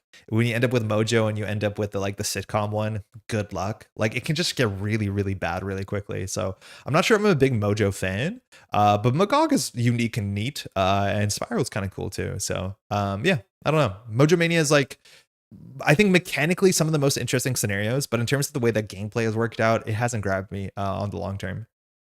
Man, if someone asked me like a month ago what I think about Next Evolution, I would say like it's not bad. It's definitely like okay. I would say probably top half. And then my data shows that I love Next Evolution. And in hindsight, hell yeah, I do. Next Evolution's kind of sick. More like Siege is really easy. It's very sleepy. There's a lot of variability here because the villain could be different. Like there's 7 or 8 villains or whatever, and then some of them are way bad. Some of them are cakewalk. So there's some variance there for sure. This is the one that it's not a big difference in the win rates. On the Run is a fair bit harder, and there's a jump down there. I think you get that sort of feedback from players who are new to the game to be like, yo, I can't beat On the Run. Once I get to stage 2, you're adding 2 threat a turn. That's absurd. And yeah, you have to get prepared for it. You definitely never want to flip On the Run to stage 2 until you're prepared for it because it spawns another minion and you have to knock out the tough minion. Otherwise, it's a problem for you. So yeah, this is a fair bit harder. I like Juggernaut a lot. I think Juggernaut's really cool. And it's one of the ones where I have a like significantly better win rate on Expert than Standard. For Standard, you might not be able to go to toe-to-toe. With Expert, you're able to go to toe-to-toe with the guy. And I think the way that you lose Juggernaut is so satisfying, where you functionally can't scheme out, but you just get trampled. I think this is so good. Mr. Sinister, I don't remember playing it 24 times. I never liked Mr. Sinister. He punishes you for toughness and stuns and all this other stuff confused, which like, that's fine. I guess that's better than Stalwart. But it feels like every time I play against Mr. Sinister, it gives me this anxiety where I feel like I have to defeat him on stage 1 or stage 2, or I've lost the game. It's come to the point where I don't even know the text on the final stage, but like you can win the game on stage 3. It's fine. There's actually a lot of breathing room on stage 3. But yeah, it's Mr. Sinister just like gives me, it's just like, oh God, like Sonic drowning music in my head the whole time because he can progress. I do not remember doing this. Strife has always been like the one that I find to be more, it's interesting, but it's never grabbed me. Maybe because I don't know this character, and this character looks just so generic. And I don't mean visually generic, but just like generic evil generic. But apparently I played a lot of Strife. I do not remember those games. And then Age of Apocalypse. This box is my favorite box. Besides the campaign mode, which like I wouldn't recommend touching more than once. If you like it, you like it. If you don't like it, you don't like it. I don't like it. Unis is my testing. I imagine I played more than 19 games of Unis, but Unis is like my perfect testing scenario. Unless you really want to block with allies, then it's really bad. Expert Unis, yep, numbers go up. 4 Horsemen, really hard for me. And I think 4 Horsemen, I think a lot of the multi-villain scenarios are both tricky, but if you can't predict what's going to happen, it feels like the multi-villain scenarios when you're playing solo have so much variance, where it's like, okay, I stunned this guy because I assumed this guy would be the next person to attack, and you make this well-laid plan, but then you draw an encounter card that moves the active villain counter over 2 times, and then something else entirely happens. I feel like every time I lose to 4 Horsemen, it's because something like that happens. And for that, I probably should just recalibrate and think like stun or confuse is not that valuable. But yeah, it's really, really tricky. The 4 Horsemen all have very good text besides one of them. And that really matters. The one that turns off your hero text, like that one gets me all the time. I really like my hero text. So I'm struggling with 4 Horsemen. Apocalypse is one of the best scenarios ever designed. It's just really smart. It's really clever. It's really interesting. You have a lot of control. It's like very much like Hella 2, except maybe a bit more simple, but also a bit harder. I love Apocalypse. I think it's just such a well-designed scenario. And I'm surprised my standard win rate is this low, but I enjoy the heck out of Apocalypse. Dark Beast has grown on me. I really didn't care for Dark Beast. I would really like if a Dark Beast kind of got the Thunderbolts sort of thing where they throughout the campaign they introduced more of these like temporal realities you could explore, because Dark Beast only having 3 temporal sets is the worst part of it by a mile. But Dark Beast is fine, and Saba Noor is also really cool. I think I like Apocalypse better, but it's a really good finale. It's really, really tough too. Our win rate's good. Hey, Supernaut, Quicksilver, my 4th favorite X-Men? I mean, I'll take it. He's an Avenger in this timeline, so don't you even. Have you ever tried Nick versus Juggernaut? He can't beat you as long as you stay in stealth mode. No, he can. He can hit you. Oh, because it says villains can't attack. Oh no, I haven't tried that. That's gross. That's really, really funny. That's really, really funny. I'm getting this one for X-Men. I'm excited. Which one? No matter which one, it's going to be a good one. On the Run is one of my favorite scenarios. Super good with different modular sets as well. Good consistent pressure with interesting decision making. Not too much admin or overhead. Great variety. Yeah, I don't mind it. I really don't mind that one. On the Run is okay. And then welcome to Agents of S.H.I.E.L.D. box, which is my least favorite box by a mile. I probably should do a standalone video. I want to avoid like doing negativity based videos to some extent. Black Widow is the GOAT. She's really cool. I think Black Widow is by far the standout of this box. MODOK is the easiest scenario they've printed in a really long time. In solo, I don't get it. Thunderbolts is not that interesting in solo. I don't get it. Baron Zemo is a chore. I don't get it. And then Batroc is both. I don't think the numbers should be 100 here. I'm really surprised about that. I think Batroc is one of the least fair scenarios in solo that they've ever put out. Oh my god, the balance in solo of Batroc seems absurd. It doesn't make any sense to me. But I really do not care for this box. I think some of the heroes that came in this wave are really good, but this is a box that I know a lot of people really like this box. And I think a lot of people like this box because it might be more interesting multiplayer. I played through this whole with 2-player, and my partner and I don't want to touch the campaign components anymore because they are unfun and some of the least fun encounter cards to ever be as a 3 of in the encounter deck. And Thunderbolts is definitely a fair bit cooler in 2 players, but none of this really, this box totally missed me. And I think there's a lot to talk about for sure. Trickster Takeover we just got in Canada a couple weeks ago. I've not played God of Lies on Expert. It's the only empty column in this whole thing. So we only have a 50% win rate, but we played it twice. So what can you do? I do think playing it the second time, we made it really easy because I do think it's easy to game Loki God of Lies when you play solo. You don't have to do that much damage. So we'll see what Expert does to that. And Enchantress is hella cool. I like Enchantress. I think this number is probably going to go up significantly the more we play it because yeah, she seems fun. Next evolution, I've got wave 6 with the Archangel, 23, Psylocke, and Deadpool. I'm excited. Okay, cool. Yeah, next evolution's good. You'll do good. Hey, Wing, finally able to drop in for live stream. Quicksilver's one of my favorites. Yeah, I think that with that, we should start talking about Quicksilver because we've been talking about stats here for about an hour. If you enjoy stats, yo, you're cool. Stats are sick. These are all my stats. I do want to shout out again, BG Stats is the way that I collect this. You can grab it. I'm not obviously like sponsored or anything, but it's relatively free. The other thing I can say is how much time I've been playing Marvel Champions. So again, I played 1,000 games in about 1,100 days. So it's about an hour a game a day, just about. And it says so far I've played 539 hours and 44 minutes. Some of that's an approximation. But yeah, I've played just about 500 plus hours, which is pretty wild. Oh, wait. Yeah, that's per hour, not per player hour. Per hour, it's 539 hours. You can divide that by what it costs to get an entire Canadian collection, and it probably is reasonable. You don't need everything. Again, I want to be very clear. It's hard when you talk about all this stuff because then people think they need everything. You don't need everything. It's out of print. It's okay. The game's cool. You don't need everything. Stats are dope. Glad you agree. Anyways, I'll share that in the link in the description. I just need to make sure I can share it. I was panicking to get that done. But yeah, you can look at the numbers. Love to see anybody else's numbers. I think it tells you a bit about how we play. I wish it was easier to grab numbers to be like, these are my protection hero numbers on a single hero versus my like aggression numbers. I imagine they're not that different than the averages, but so hey, I was stressed, right? Because it's the 1,000th game, you have to make it count. And I just want to say on record, if I lose the 1,000th game, I'm not gonna be upset about it. It's totally fine. It's just a number. It's not a big deal. You need everything and custom content. Okay, great. Wrong direction. When this game came out, and I want to say 2017, I think 2018 sounds correct. I didn't like it. My good friend Pat picked it up. We played it at his place. I thought it was so simple. I want to say that we just played Rhino 2019. Okay, we're getting there. 2019. That sounds right. Yeah, 2019 sounds right. We played Rhino. Did not care for it at all. The Shut Up and Sit Down review came out, which was not charitable. And in hindsight, I disagree with a lot of things they say in the review, but that's fine. It's a review. But I did not care for this game. And at that time, no different than now, I played Arkham Horror LCG. I played Netrunner LCG. At that time, Fantasy Flight Games was not doing Netrunner content. That was Project Nisei at the time, now No Signal Games. But like, I didn't need another card game like this, but I played it and I didn't like it. It took me 3 years, and I don't know why, but every once in a while, I will think about like, oh, remember that time you played this game? It would be kind of cool if you liked this. Why don't you try it out? And so I reread the rulebook and I opened up on my Steam Deck tabletop simulator and I played one of the complete collections. And the complete collection made it very easy for me to go grab a precon deck from the sidebar. And I picked Quicksilver. What did I know about Quicksilver? Nothing. I knew he was fast. And boy, did I pick a good deck. I picked Ultron. And I played this, and I believe the game took me about an hour and a half, 2 hours on my Steam Deck to finally beat Ultron. And it was the coolest game of Marvel Champions I have played to date.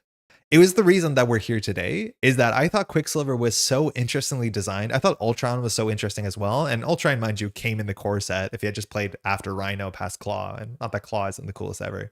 But it was just such a cool scenario. Because the more I played Quicksilver, the more I understood, oh, this is a bit of a combo deck.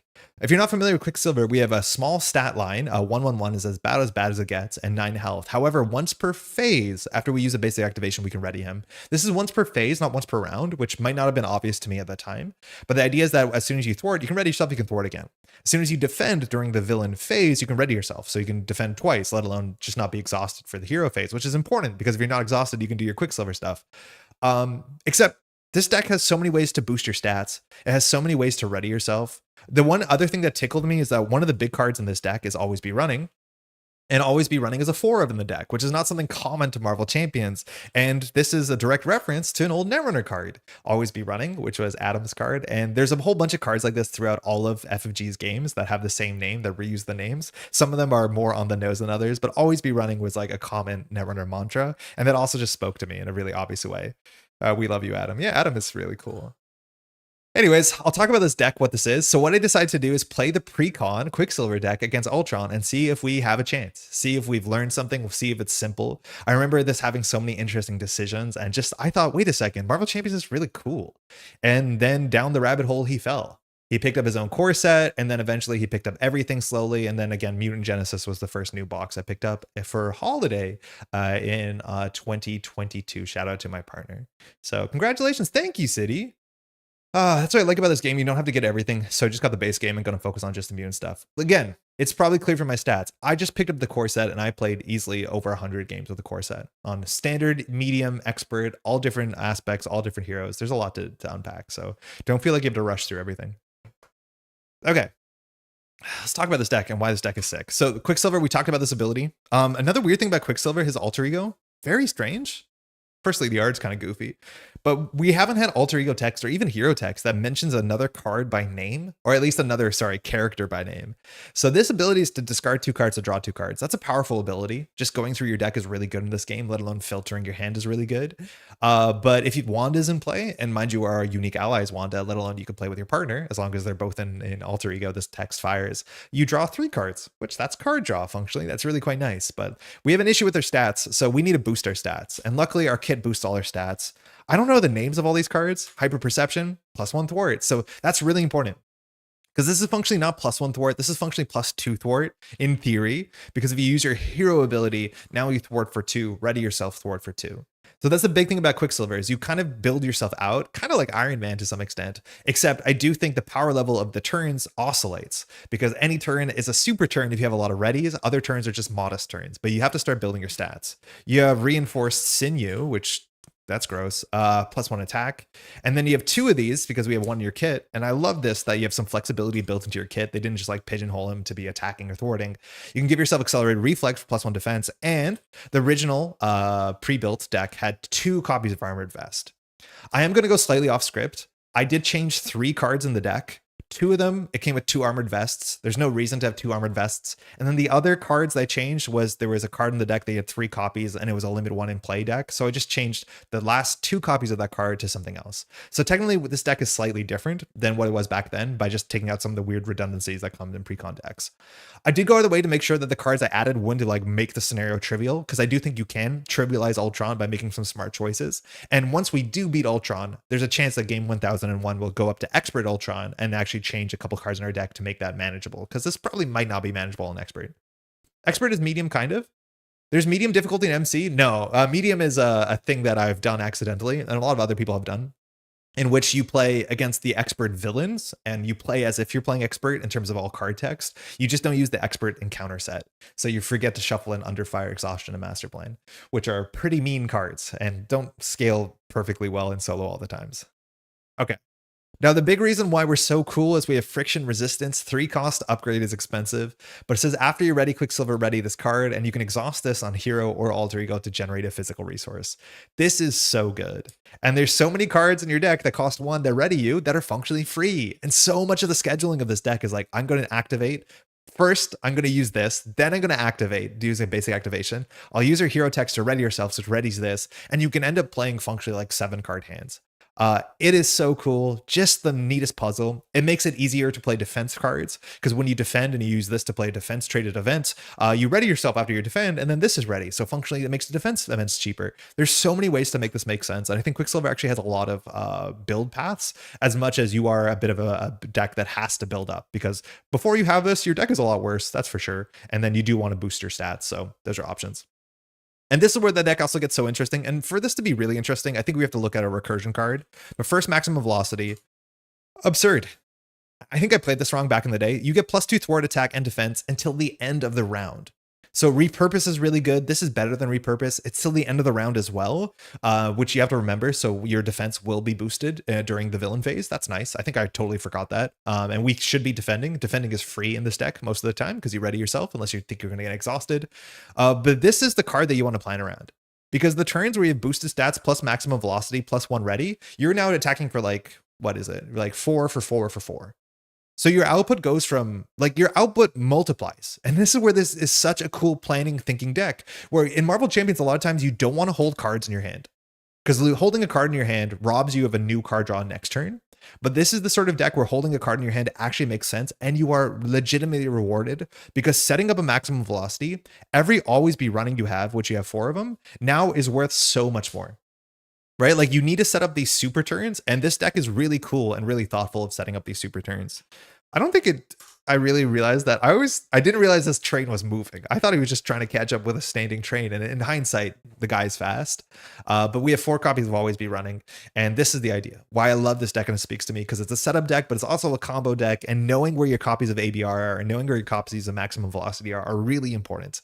And it's really fun to punch a drone and ready yourself, which we're going to do a lot.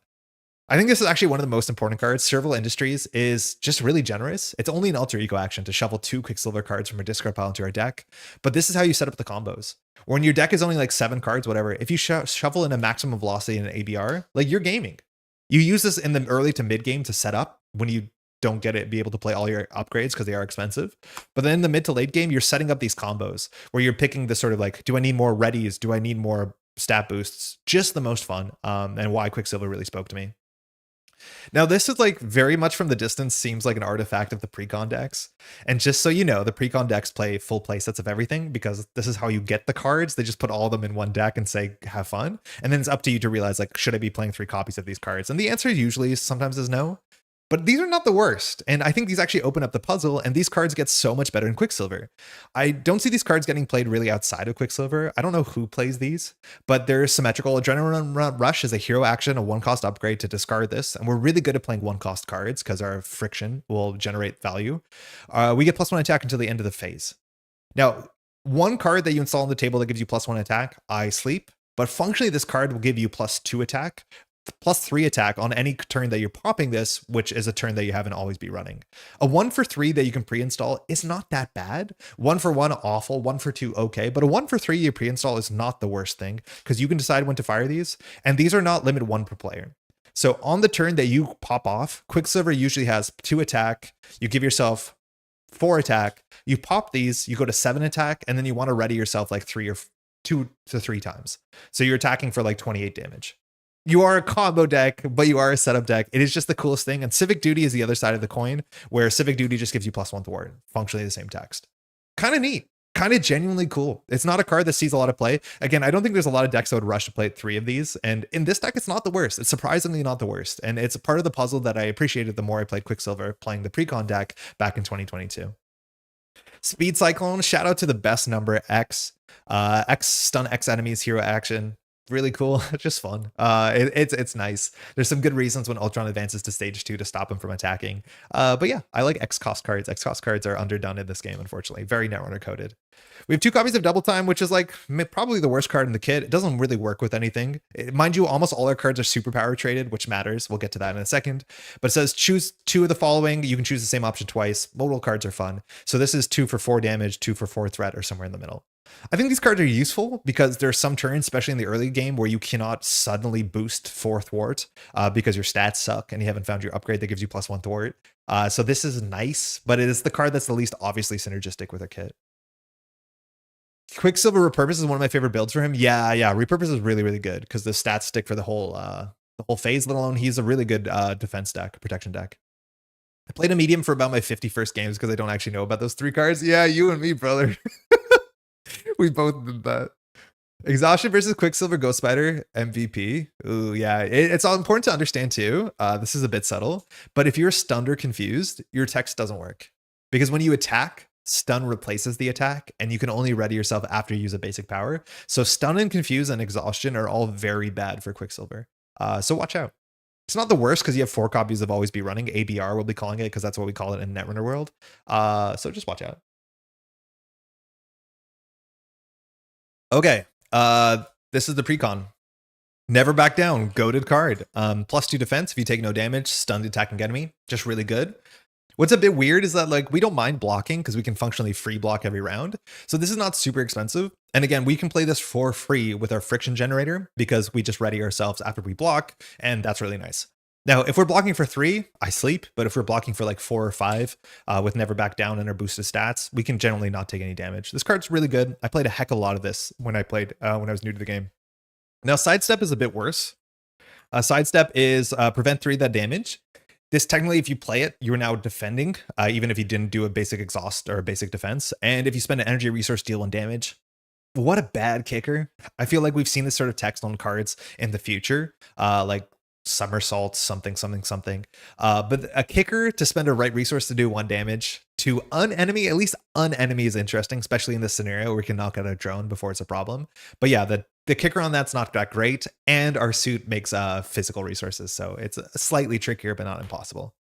This is 1 card I added to the deck. Again, we changed 3 cards because we had 3 cards that were redundant. So I added in a copy on Unflappable. It was out at the time. I think this will make the deck a fair bit better. We're already really good on generating resources, so card draw is even more valuable than resources to our deck, but we're playing Unflappable.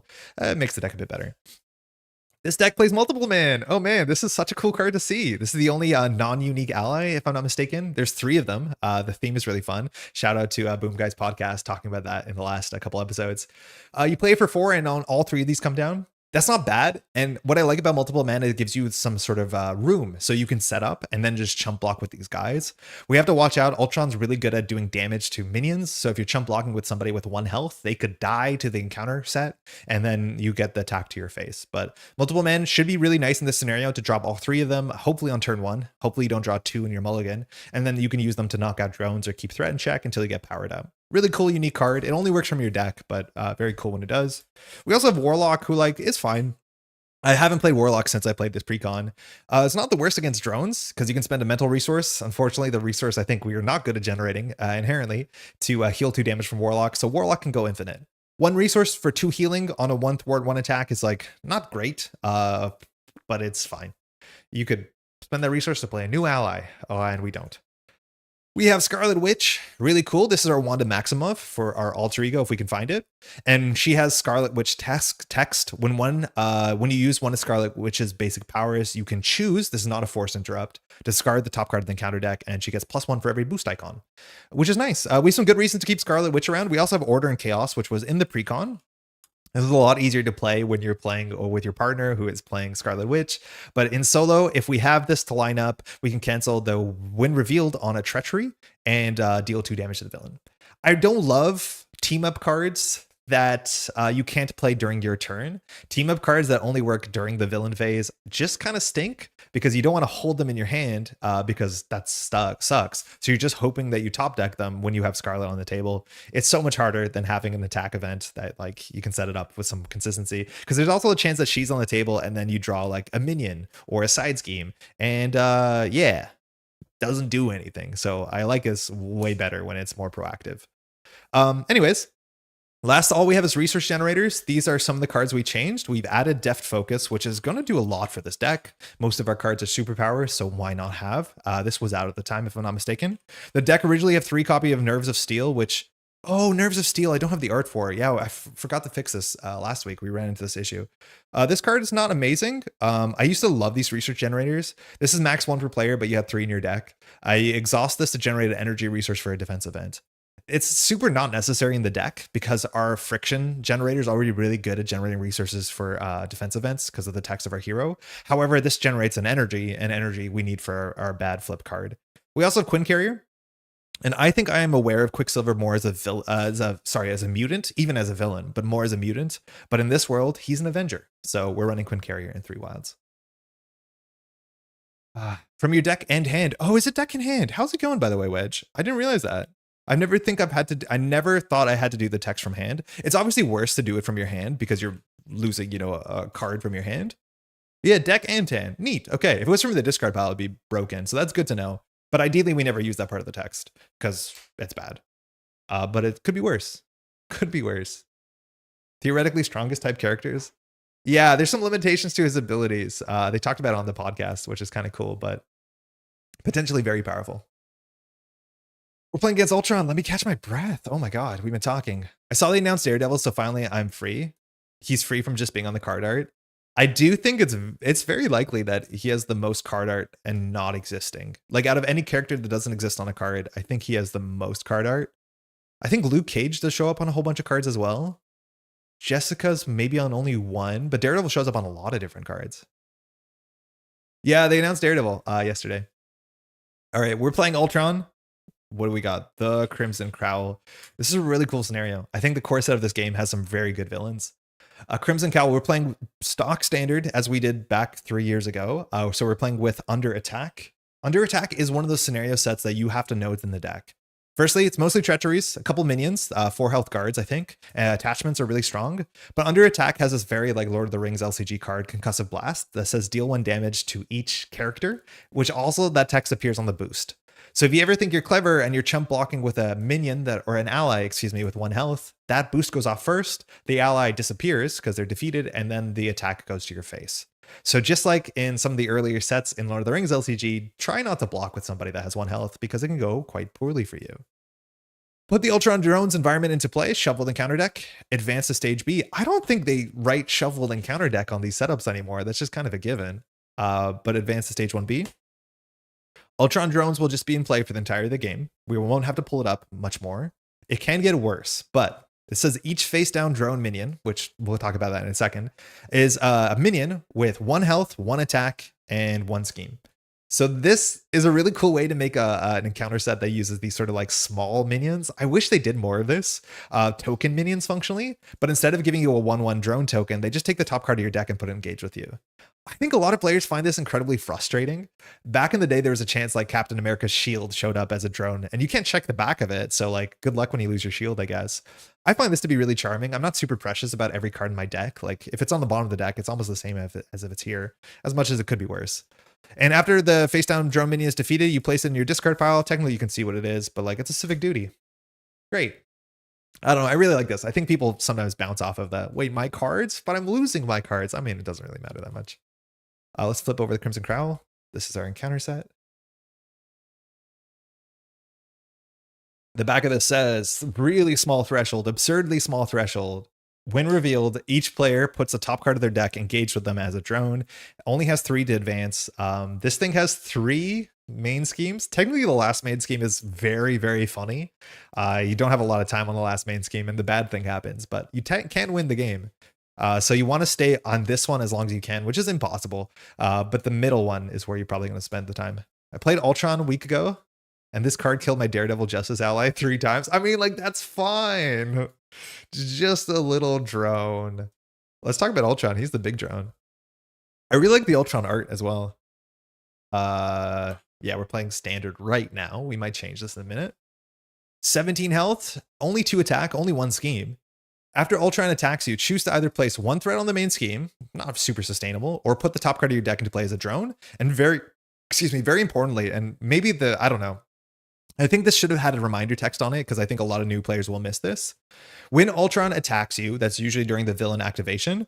Then after the villain activates, we'll put a drone. Then at that point, you check if there's any minions engaged with you, and then the drone attacks. So this is functionally as if Ultron has 3 attack. So just watch out that the drones that come into play from this attack, if the villain's attacking during the attack villain activation phase, then the minions will activate too. So we have to watch out. So when revealed, each player puts the top card of their deck. This is a drone. I'm not going to put a 1 health on this. We're just going to know if it's a face down card. It has 1 health, 1 attack, 1 scheme. I'm not going to track the health on it. It doesn't seem super useful. And with that, We have an alter ego ability just to get an additional mulligan. It's sometimes useful if you have a hand of duds, let alone you have two multiple men and you don't want to play them, or you're looking for resources, which with multiple men in your hand is kind of hard. Game 1000. Maximum velocity. This is a card we probably don't want to keep. Increasing our stats is okay, but there's not that much we have to do this turn, so it's not super useful. We definitely don't keep this. Warlock. I could see us keeping Warlock, just because it gives us a nice way to deal with drones. He does attack for 1 every turn. Serval will definitely keep. This card's really good. It's an alter ego ability, so we can use it now and shuffle the maximum velocity back later. Man, Quicksilver is so fun. Strength will keep for sure. Civic Duty is a mid keep. We probably don't keep it, but it's the sort of card you can throw out to Pietro's ability and not care. And then we have Unflappable, which we definitely keep because the Ultron's attack is not that bad. So we'll get rid of these two. Unflappable, just really good. It is a card we add to the deck. It might change the deck a bit too much, but I don't think it's a big deal. Never Back Down is useless. We'll discard it. And then we have a Nerves of Steel, which I am just going to discard because I don't care about this card because I can't pull the card up. So might as well delete it. Okay, so before we do anything, we should use our alter ego ability. If we draw multiple mana, we're happy. So we have to get rid of our 2 worst cards. A Never Back Down is a defense card. We'd never want to hold on to defense cards unless it's super important. So we're going to use our alter ego ability to discard 2 and then draw 2. Accelerated Reflexes. This is our +1 defense. That's a good start. And then we have Order and Chaos, which is Bubkiss. Doesn't do anything. Okay, so we want to plan this out. If we play Serval, we can use Serval. And then we can shuffle back. It's just maximum velocity. Not super useful, so we might not do it. But then we could play 1, 2, 3 for Warlock. No, I don't think we play Serval, unfortunately. I think it's actually kind of hard to jump down against Ultron because we have very little to no confusion in the deck. So we might not be counting on Serval here. Why do I have this many cards? Oh, this is in the bin. What's really important is Accelerated Reflexes is the most important. Give ourselves +1 defense. And if our defense is good, this is really important. So then I think we just do this. So we play Serval. No, we still play Serval. That's all we do. We play Serval, use Serval, Unflappable, get our defense up. We can attack, ready, attack, go from there. Absolutely love the channel's graphics showing the cards that you're using so we can read them. I'm new in this one. I love reading this stuff. Uncanny, glad you're loving it. We put a lot of effort into this. I know when I get into card games, and if I don't have the card text, it's like, well, it's so hard to get into this game. And I'm playing with a lot of older cards too, unfortunately, so it can be hard. If there's any card that I talked about and I didn't bring the text up, just ask please in chat. It's like what's the text on drones? Just ask, and I'll bring it up in a second, but glad you appreciate it. All right, so we'll play Serval. And then we'll just use it immediately. So shuffle 2 Quicksilver cards. It's not part of the cost, so I'm pretty sure we can do as much of this as we can do. So we'll shuffle 1. If the cost was to shuffle 2, we couldn't pay the cost, but I'm pretty sure we can get this back into our deck, which we want to do because it's only better once our stats are better and once we're drawing into cards that ready us. So we'll shuffle it back. This card doesn't draw.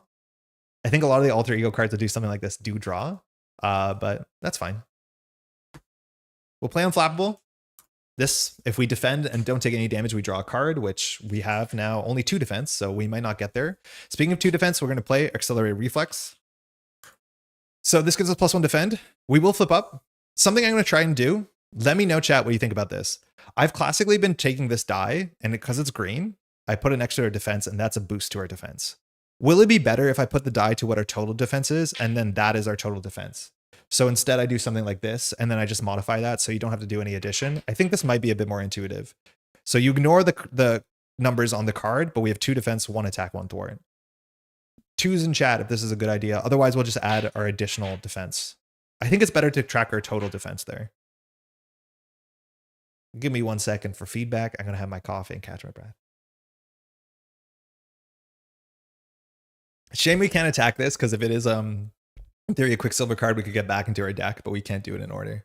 So we're going to attack for 1 into the drone. We lose. Sidestep. That's perfect. We use our hero ability to ready ourselves. We want to find our friction suit, and then we'll just attack for 1 to Ultron because there's nothing else to do. And we'll pass. We'll draw up to 5. 1. Sidestep. Okay, we have a defense card. So we just lost one of these. This is super mid. This gives us a panic button, so if we ever want to get Unflappable, we can draw. We have a Civic Duty, which is the sort of card that you want to set up when you can. It's not a priority, but it's not the worst card. Our first multiple man, nice. Hopefully we draw no more. We have to be careful. Multiple man is usually the entirety of our hand, so we have to be careful. An ABR, always be running. And an Adrenaline Rush. So this hand is probably just multiple man. Call it a day. Tracking the total sum is better. Okay, good. That's good feedback. Total is more clear. For video, having the total would be better. By yourself, I could see using them as bonus. Yeah, I used to use them as bonus, but I'm realizing this is so much cleaner. I think so. Okay, cool. Hey, Elnhorn, how's it going? I also use the spin downs to go back and forth on whether it's bonus or total stats. I think I lean towards total since 6 is already a high ceiling. Yeah, I think we're going to do total. So hopefully we're consistent on that. Okay, Crimson Cowl doesn't have text. So it just goes up 1 threat. This text is just a win revealed. It only has 3 thresholds, so it's coming to us. And then it goes back to the villain, and the villain's attacking us for 2 and a card, and after Ultron attacks, so we can see what this card is. So here, we can just use our hero ability to defend for 2. If there's 0 boost on this, we'll draw with Unflappable, which would be pretty sick. It's unlikely there will be 0 boost. I don't want to play Sidestep, because Sidestep will take 2 cards out of our hand functionally, and if we have 2 cards out of our hand, we can't play multiple man. So I think we're just going to defend for 2. Because we can ready ourselves. This is after you use one of your basic powers, so I think it's after the attack resolves. I'm not 100% sure on this. So Ultron's attacking for 2. 3 for 5, big boost. So we block for 2, we take 3. We could sidestep. Actually, if we play sidestep, it draws a card with Unflappable. But then we can't play multiple men. No, I think we just take 3 damage here. So we take 3. And then we use our hero ability to ready ourselves. And then Ultron's text says we can put a drone into play, or we can add 1 threat to the main scheme. I think we put a threat on the main scheme. If we don't, we take a damage. And that's not good. This going to 2 gives us something to do. If it's at 1, it doesn't matter. I think we'll just put a threat on the scheme. Because no matter what, if Ultron schemes, we're going to advance. So unless there's a card that says Insight 1 on it, this doesn't really matter. So let's put the top card of your deck or place 1 threat. Okay. Program Transmitter. There's some really mean... Do I not have this? How badly did I spell this? Program Transmitter? Programmed. No, I spelled it right.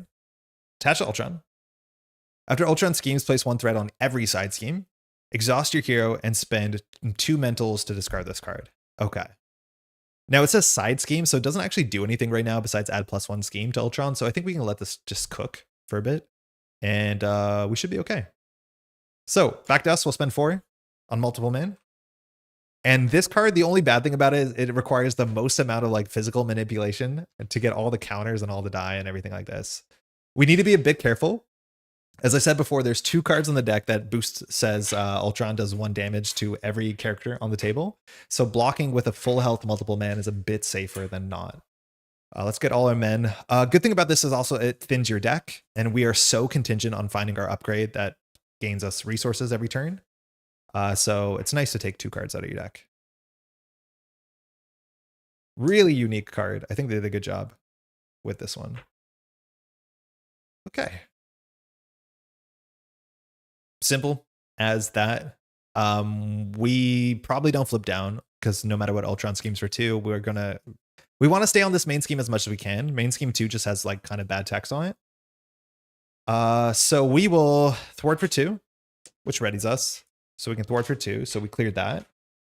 In theory, the multiple men can attack for 1. I think we're going to keep them at full health and either panic block with them if we need to, or we'll use them to defend or defeat drones. So we only have 3 ally slots. We only have 1 more ally in our deck. So I don't think it's going to be a huge issue, but we'll just pass. Not a huge turn, but we are setting up, and we did put in 3 minions or allies for a single turn. So it's not that bad. All right, Hyper Perception. This one gives us +1 thwart. It's nice to get. I think this is the next most important one. Always be running, readies us. We have never backed down, so we could defend and maybe get a stun off. We're only defending for 4, but that's actually pretty possible. So we probably do play that unless we have something expensive. That is expensive, Quinn Carrier. And then we have a Genius. Okay, so that's actually really easy. We can play almost all this hand. We might not be playing the one that gives us +2 thwart. That's the issue. So let's figure out what we want to do here. Ultron attacking for 2 and a card. So we want to plan this out. If we do this for never back down, we end up drawing a card. This plus that plays that. That plays ABR. How important is hyper perception? Like, our deck is not that good at thwarting. I don't know. I feel like getting the Quinn Carrier down will be good. Not the most important, but good. The other options we can like block with multiple man, but I think getting a never back down, like if we take no damage here, we're in such a good spot. We'll be blocking for 4. And that's really nice because we get the stun. If it's a 3 boost, this whole turn gets cooked, but I think we have to take the risk here. So I think Maybe ABR is the worst card in our hand. Yeah, ABR is definitely the worst card in our hand. So we'll use ABR for Never Back Down. So we're defending for 4. 1, 2, 3, 4. Our obligation, perfect. So we took no damage. So we can stun Ultron. In theory, actually, we have to do Ultron's text first. So Ultron's, I think the text happens first. No, technically not. So Unflappable, I don't think it really matters. We draw a card. Another Never Back Down. And then Ultron's text will fire. So after Ultron activates, we either put a drone and put 1 threat. I'm okay putting 1 threat. There's a couple encounter cards that scale with the amount of drones. It's been a while. I forget whether I think we should usually have at least 1 drone in play so Ultron can heal and we don't surge a card, but now we'll ready ourselves and we're good. Oh, this one you have to get rid of.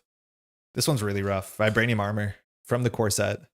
Attach to the villain. After the villain takes damage, give it a tough status card. Exhaust your hero and spend 2 physicals to discard this card. So that's rough. Not much we can do about it right now, but it's back to us. And you can see like how fun the setup is into this deck already. All right, so I think we're just going to top deck. No, there's nothing to top deck. Why did we hold on to this? I think ABR was better. Oh, there's a chance we drew the last double, but that was really unlikely. So I think we do 1, 2, 3 into the Quinn Carrier. We are an Avenger, so this generates a Wild a turn. This card we might actually hold on to. I don't love holding on to cards because it stops us to draw into our friction generator, which we need to do. We won't have a time to jump down. We're stunned on this side, which is good. Actually, let's keep this instead, and then we can get rid of the armor because this is a physical, this is a wild. So we're going to thwart for 2, or sorry, for 1. We'll ready ourselves. And then from the Vibranium Armor, all we have to do is exhaust our hero and spend 1 wild and 1 physical. We can remove this. We also could have got rid of the program transmitters, but currently, like if he thwarts, we lose the main scheme anyways. We'll just use multiple men here to take 1 off, and then we'll pass. Maybe actually that wasn't worth it. I think it's pretty marginal. We'll drop. Double time. Okay, so this is the one that does some burst. Not excited to play 2 for 4. We do have some resource generators, so it's a bit easier to play this. Scarlet Witch is good, so we can get rid of 1 multiple man, and we have seen our team up. Energy, so our last double. Armored Vest for +1 defense from the core set, and then we have a Civic Duty. So this hand is probably like play Scarlet Witch, play our Armored Vest, and chill. That's the bad thing about stun and protection is like we're good at blocking. We get a free block, so stun and all these chump blocks don't exactly make sense all the time, and we can't unflappable anymore. So it's like a mixed bag. That being said, this goes to 1. The stun blocks the attack, so we don't have to do the drone thing. And our 1 encounter card is more upgrades, concussive blasters. Attach to the villain, retaliate 1. Exhaust your hero and spend 2 energies. Okay, so we have a double energy in our hand. Yeah, retaliate's pretty bad. We are really, really bad into retaliate because all our attacks are only for 1 right now. So like we're basically full trading damage. We should be ready. Yeah, you should be ready. Yeah, good catch. Okay, so what can we do here? We have 1 research generator. If we spend this for concussive blasters, that's fine. I think then we probably don't play Scarlet Witch. We just play our Vest and we play Civic Duty and we call ourselves happy. I think that's probably it. So we'll thwart for 1. We'll use your hero ability to ready ourselves. We'll exhaust your hero and spend 2 resources to get rid of concussive blasters. So that's all we had to do. So no more retaliate. So we have 1 leftover resource here on the Quinn Carrier. That's fine. We'll pitch double time to play Armored Vest. I'm just going to stack these because they just have the same text. Yo, Matt, thank you. I'm feeling good. Oh, that's not the right card. I'm feeling okay. We have a really good start so far. Armored. Did I spell this Canadian style? I feel like no, I didn't. Okay, so we're now at 3 defense. That's really important because Unflappable will be better. And then I think we're just going to do Quinn Carrier for Civic Duty. So we're going to try and collect these. So on any turn that we have to panic now, we can thwart for 4, which is a pretty big difference. Do we hold on to Scarlet Witch? I don't think we do. I think it's so important that we find our big upgrade. 3, 4, 5, 6, 7, 8, 9, 10, 11, 12. We're going to deck out in 2 turns. So we won't hold on to Scarlet Witch and we'll just pass. We can keep these ready. In theory, we might want to start activating with them because we want to get them all in the bin at the same time. But because we're going to deck out in 2 turns, we can deal with all multiple men in 2 turns. So that's a good thing to keep track of and we'll pass. Didn't show my username as Metaphor. Freaking YouTube. Yeah, YouTube changes it. Now they use your like @ handle like it's a social media platform. All right, we draw up. Always be running. Nice. I think there is one more in the deck. Death Focus. This card is so good. I think this is the one card that we added to the deck that might make the most difference because it's a research generated for superpowers, and almost every single card that is a Quicksilver card is a superpower. Speaking of it, Speed Cyclone. I don't think we're going to see any big minions here, but this is one resource to stun. It's pretty good. We have the last ABR, and then we have maximum velocity. So this is what I mean. Like this turn, we can do an absurd amount of damage, right? Because maximum velocity puts us up at +2 attack. So we can do attack for 3, attack for 3, attack for 3, attack for 3. Right? Like it's just fun. The pop-off turns are sick. This goes to 1. Ultron's going to attack for 2 and a card. We could risk it and try and fire Unflappable. This hand is so much worse because we don't have our resource generator. Like these become functionally free when you have your resource generator.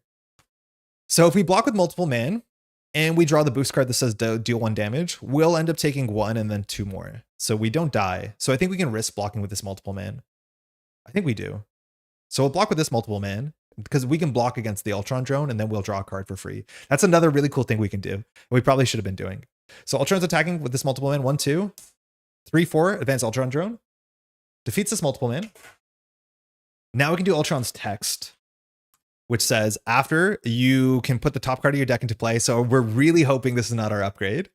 And now this thing will attack against us, which is a drone that has 1 attack, 1 defense, 1 health. And now we can block with Quicksilver. So we take no damage. We can use our ability to ready ourselves. We can use Unflappable to draw a card. Reinforced Suit. Okay, so we need to play that as well. So we might not have the best, Sinew. We might not have the pop-off-ist of turns. Then we draw 1 encounter card. Rage of Ultron. When revealed, Ultron attacks you. Discard the top card of your deck for each damage dealt by this attack. So that is going to maybe make us lose our upgrade. So Ultron's attacking for 2 and a card. Okay, so we might just put a multiple man in the way here. We do want to get them in the bin before they deck out. So we'll block with this multiple man. Attacking for 1, 2. No boost on assault. So multiple man takes 2 damage. So I think Rage of Ultron, we have to discard 2 cards from the top of our deck. Ultron attacks you, discard 2 cards for each damage. No, that's our friction resistance and a maximum velocity. So we're highly incentivized to jump down to get the friction resistance back in our deck. It means we will guarantee deck out, which sucks. And then after the villain attacks, we either have to put a card engaged with us. I think we will.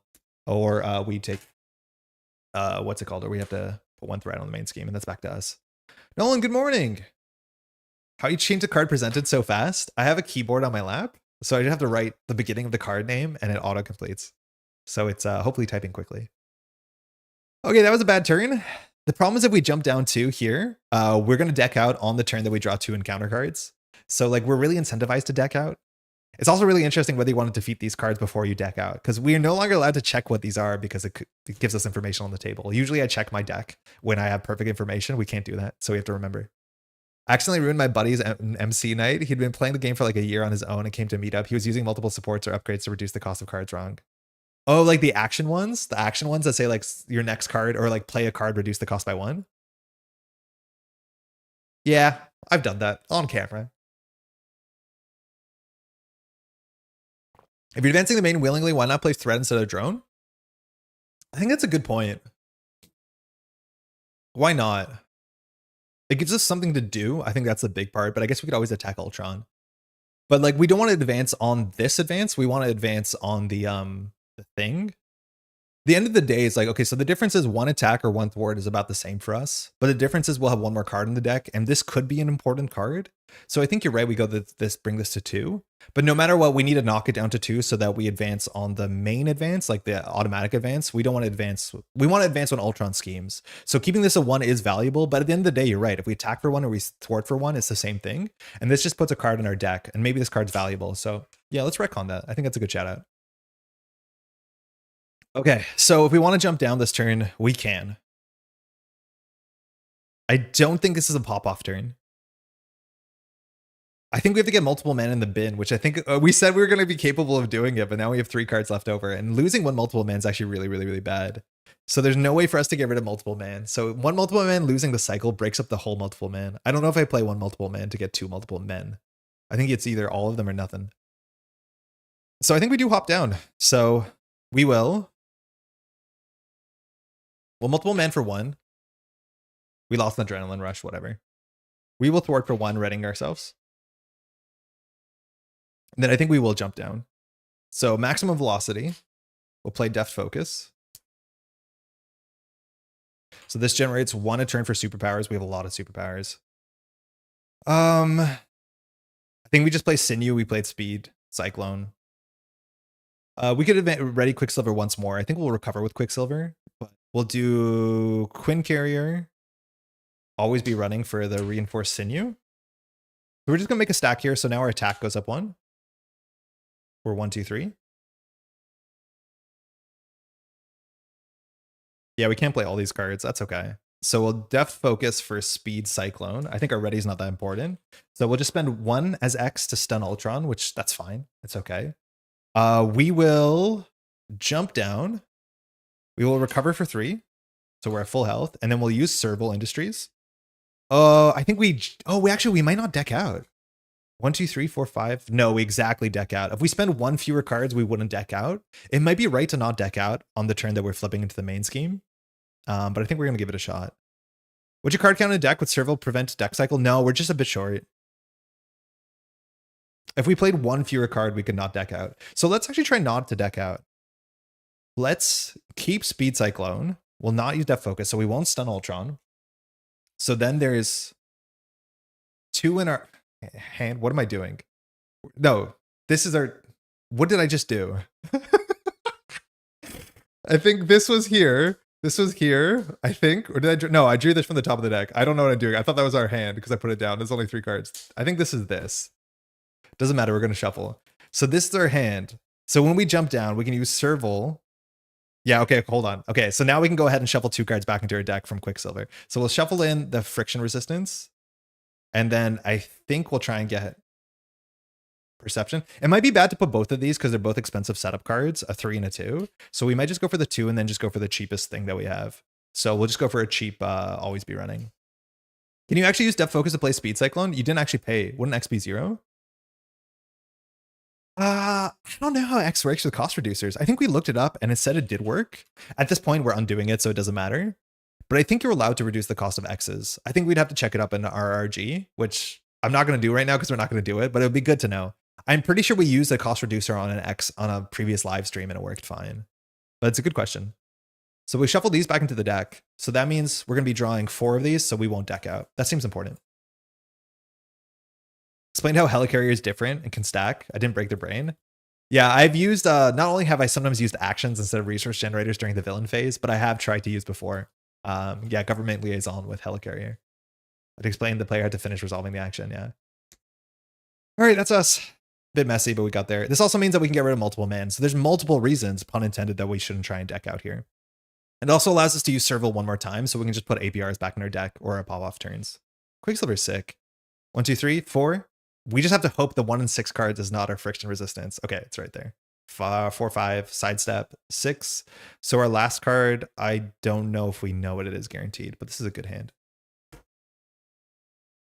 This game has quite a few unintuitive rulings for sure.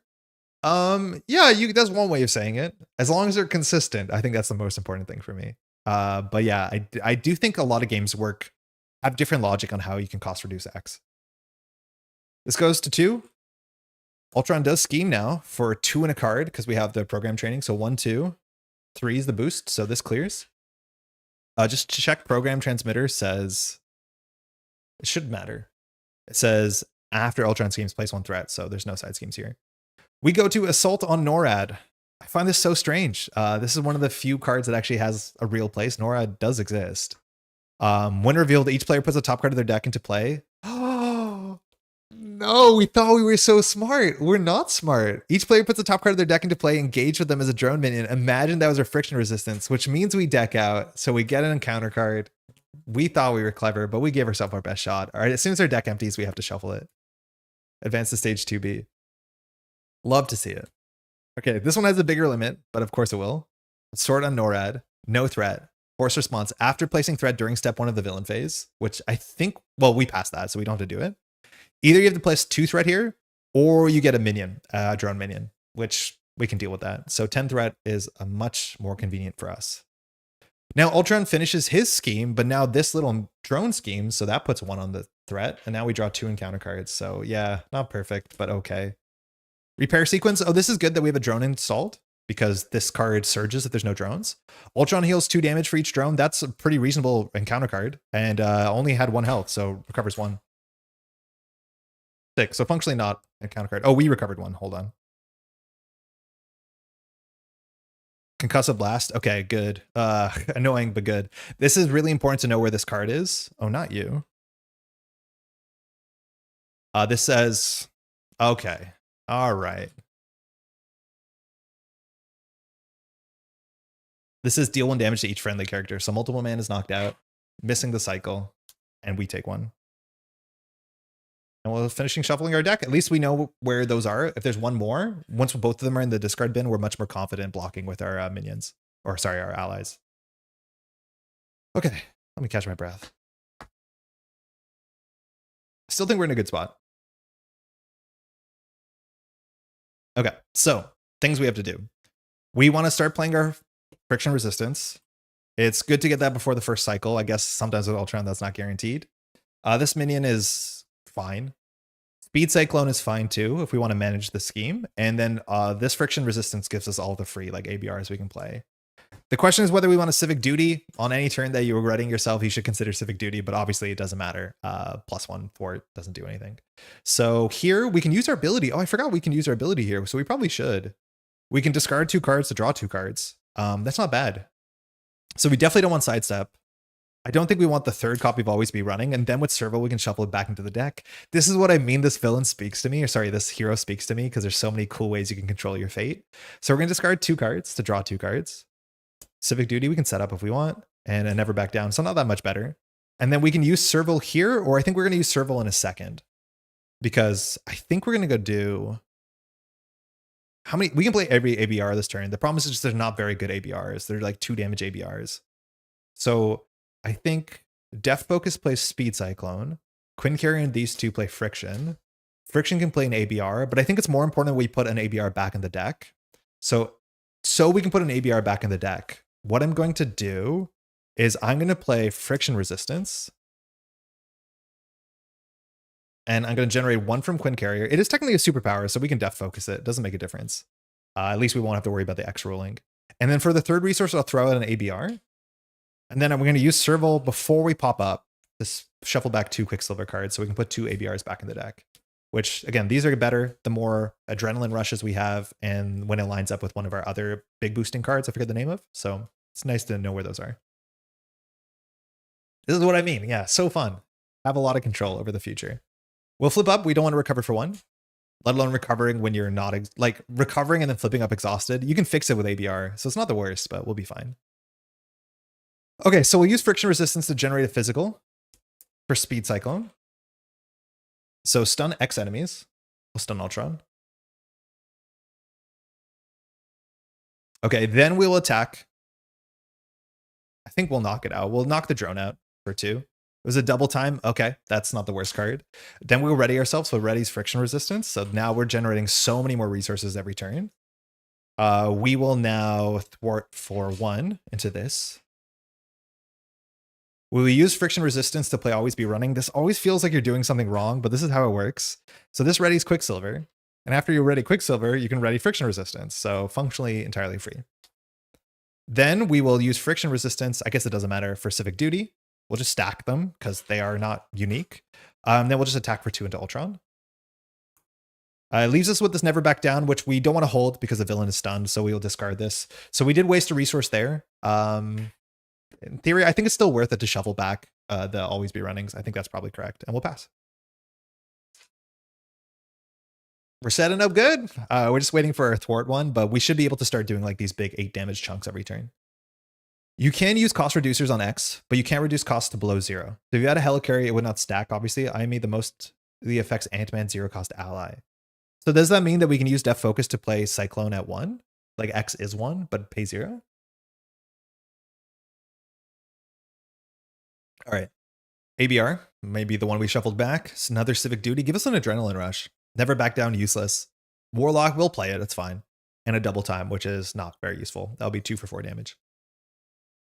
All right, this goes to 1. An assault on NORAD has text. So either we have to put a minion in play, and the cool thing about the minion that we put in play, or the, what's it called? The drone we put into play, is that it will attack us, and when we attack us, we can block it and draw a card. So we're going to say, yeah, we'll take it. Now, Ultron would attack, but is stunned. The minion will attack, we'll defend. In theory, if Ultron attacks, we'd rather not have used the defend here, but we'll defend, take no damage, which means Unflappable draws a card, and we can ready ourselves. Scarlet Witch seems like a good draw. Encounter card. Under attack has a crisis on it. Also from the core set. I thought this was from Bomb Scare. It's not. 3-threat crisis. When revealed, either player choose to place 2-threat here or deal 3 damage to their hero. 3 damage is a lot, so we'll just put this at 5-threat. We should be able to control the table with Scarlet Witch and double time. Let alone we can always just do Civic Duty. Right now, Civic Duty with ABR, like this is the idea. How much is Civic Duty worth on this turn? It comes to the breakpoints. Civic Duty gets +1 thwart, so it's worth 3 thwart this turn. So I think we play Scarlet Witch first, because our team up is still in the deck. And then we see how much she takes off of under attack. And then based off of that, we might go for an ABR play. So we'll start with Scarlet Witch. We'll do Quinn Carrier. We don't need Never Back Down. We don't need Warlock. For our ally, comes in with 3 health. So after she uses the basic, discard the top card of the villain's deck. Based off the boost icon, she gets +1 to her activation. So we're going to start by thwarting into under attack. She takes 1 consequential. So give us big boost. 2 boost. Nice. This goes down to 2. That's perfect. I played Quicksilver for the first time a couple weeks ago. He was a super fun aggression build. Getting 10 attacks was hilarious. I was pleased to build a deck with actually using Tenacity. Oh yeah, any ready effect is a fair bit better. I guess Tenacity is kind of cool. Have you tried Yarn Bjorn in there?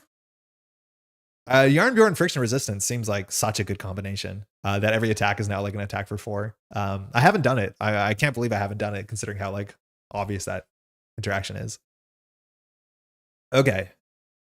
So before we activate, we should use Friction Resistance. So we can do, I don't think we need to play the next duty. So we can do Friction Resistance, Def Focus for double time. Then we get a free Friction, we get a free Civic Duty. Yeah. Just attacking for 10 5 times was good enough. I mean, okay, maybe. We'll thwart for 2. We'll clear this under attack. No, before we do that, we have to use our suit. So we're going to use Friction Resistance, I guess, first to play the Civic Duty. I wish these were Adrenaline Rushes. We'd be in a much better spot. Then we'll thwart for 2, clearing this. We ready? So this readies. Wait, did I goof this? No, not exactly. No, we're fine. Then we use Friction Did I goof this? No, we're fine. We'll attack for 2 into the drone. We lose Maximum Velocity. That's one of our most important cards. So we definitely want to try and shuffle this back. So bad drone. Then we'll do Friction Resistance for always be running. So ready Quicksilver. When we ready Quicksilver, we ready Friction. Friction and Def Focus plays double time. Just so we don't waste any value, we're going to do 4 damage into the villain. And then either we thwart for 1 or we attack for 2. I'd rather attack for 2. And we'll pass. If these were Adrenalines, we might have been able to advance Ultron this round. They go very, very hard. Also with 2 thwart, once we get rid of this, we should be able to jump down. If we know where both our double times are, that's actually kind of, yeah. Oh, not double time, sorry. If we know where both our maximum velocities are, but we still have 1 in the deck. Why for 2? We have 2 attack. We have +1 attack on a reinforced sinew, unless I missed something. We only have 1 thwart. Oh, you're right. Yeah, you're right. When we cleared the scheme, that's wrong. So if that's the case, yeah, we have to double time the scheme. The sequencing, it was definitely doable, but you're right. I have 1 thwart. I looked at 1 + 1. I did the bad thing. I have to look at these as the numbers. I did the bad thing. So these are numbers, not together. I'm used to using them as the together numbers. Clearly they're standalone numbers.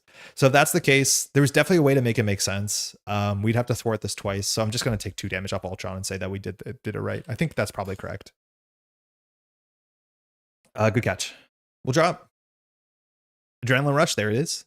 Always be running. I think we have 1 more. Genius. The resources get way less useful the deeper you go into your deck. Adrenaline Rush, give us, what's the best card here? Multiple Man? Nerves of Steel. Ugh. All right. So hopefully our table does something. This goes to 2. Either we can put a minion into play, or we can I think we get the minion, right? No, we probably don't. I think we're good at threat. We have all these civic duties. I think we get the threat. So either we place 2 threat here or we put the minion. I think we'll put this at 4 threat. Because we're going to get a minion anyways, because Ultron's going to attack. So Ultron attacks for 2 in a card. We have no defense cards in our hand, so we can defend and hope. We're going to defend for 3. If we get a low boost, we draw with Unflappable, which would be nice. So we'll just hope. It's on 4, excuse me. 1, 2, 3, 4, 5. Bummer. So that's 5 damage. We block 3. We take 2. We don't draw with Unflappable. After we have to do Ultron's text, so we have to put a drone in play. The drone attacks us. We just take 1, I guess. Ow. This hurts. And we draw an encounter card. Android Efficiency. Each player puts the top card of their deck into play as a drone. Not too bad. So there's 2 drones into play. Okay, it's back to us. I feel like we're falling back on this board state. We don't have that much to do here. So we're just going to full dump our hand, I guess. We have 2 mental, so we can get rid of the program transmitter, which is probably worth it because we're going to have to recover sooner than later. So I think we're going to use Scarlet Witch for sure to thwart. Scarlet Witch will thwart 1 into Assault on NORAD. And she uses her text to discard the top of the deck. So she thwarts 0 more. Nice. Ultron should still be a 9. Oh yeah, we are ready. What did I do? Hold on.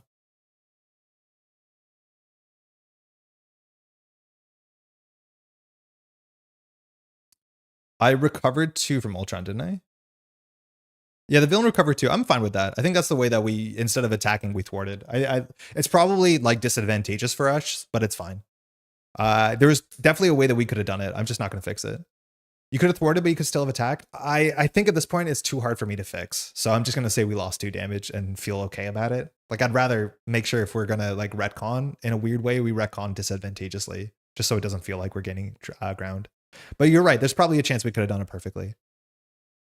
Okay. Cool. So we want to get this pretty low. We also want a triple attack to deal with the table because each of these will thwart for 1. So we also want to recover this turn. So we're going to use our friction resistance to play an adrenaline rush. So this is functionally the same as civic duty. It just gives us +1 attack instead for the turn, which really matters if you get them all down. And I think here we're going to thwart for, or we're going to attack for 2 into a drone. Sidestep, perfect card. And then we ready ourselves, ready our friction resistance. We'll use this friction resistance to play another adrenaline rush. We'll attack for 1 into this drone. So never back down. Perfect. I was wondering where the defense cards were. Then we can use Def Focus to play ABR. So this readies us, which readies friction resistance. Yeah, I guess that we're going to leave this at 3 threat and hope for the best because it'll go to 4. We'll get a drone, so it goes to 5. Ultron schemes for 6, 7, 8. It's unlikely. We, in theory, could lose here. The thing is we haven't seen a single advance. So it's actually somewhat likely that Ultron advances here because there's not that many cards left in the deck. There's maybe like a dozen cards. So it's like 2 in 15 chance that it's really bad for us. So either we get rid of the transmitter is +1 thwart, or we clear 1 thwart from this. So it's about the same. So I'm going to go just use this genius to get rid of the program transmitter. So we have to exhaust ourselves. Spent mentals to get rid of this.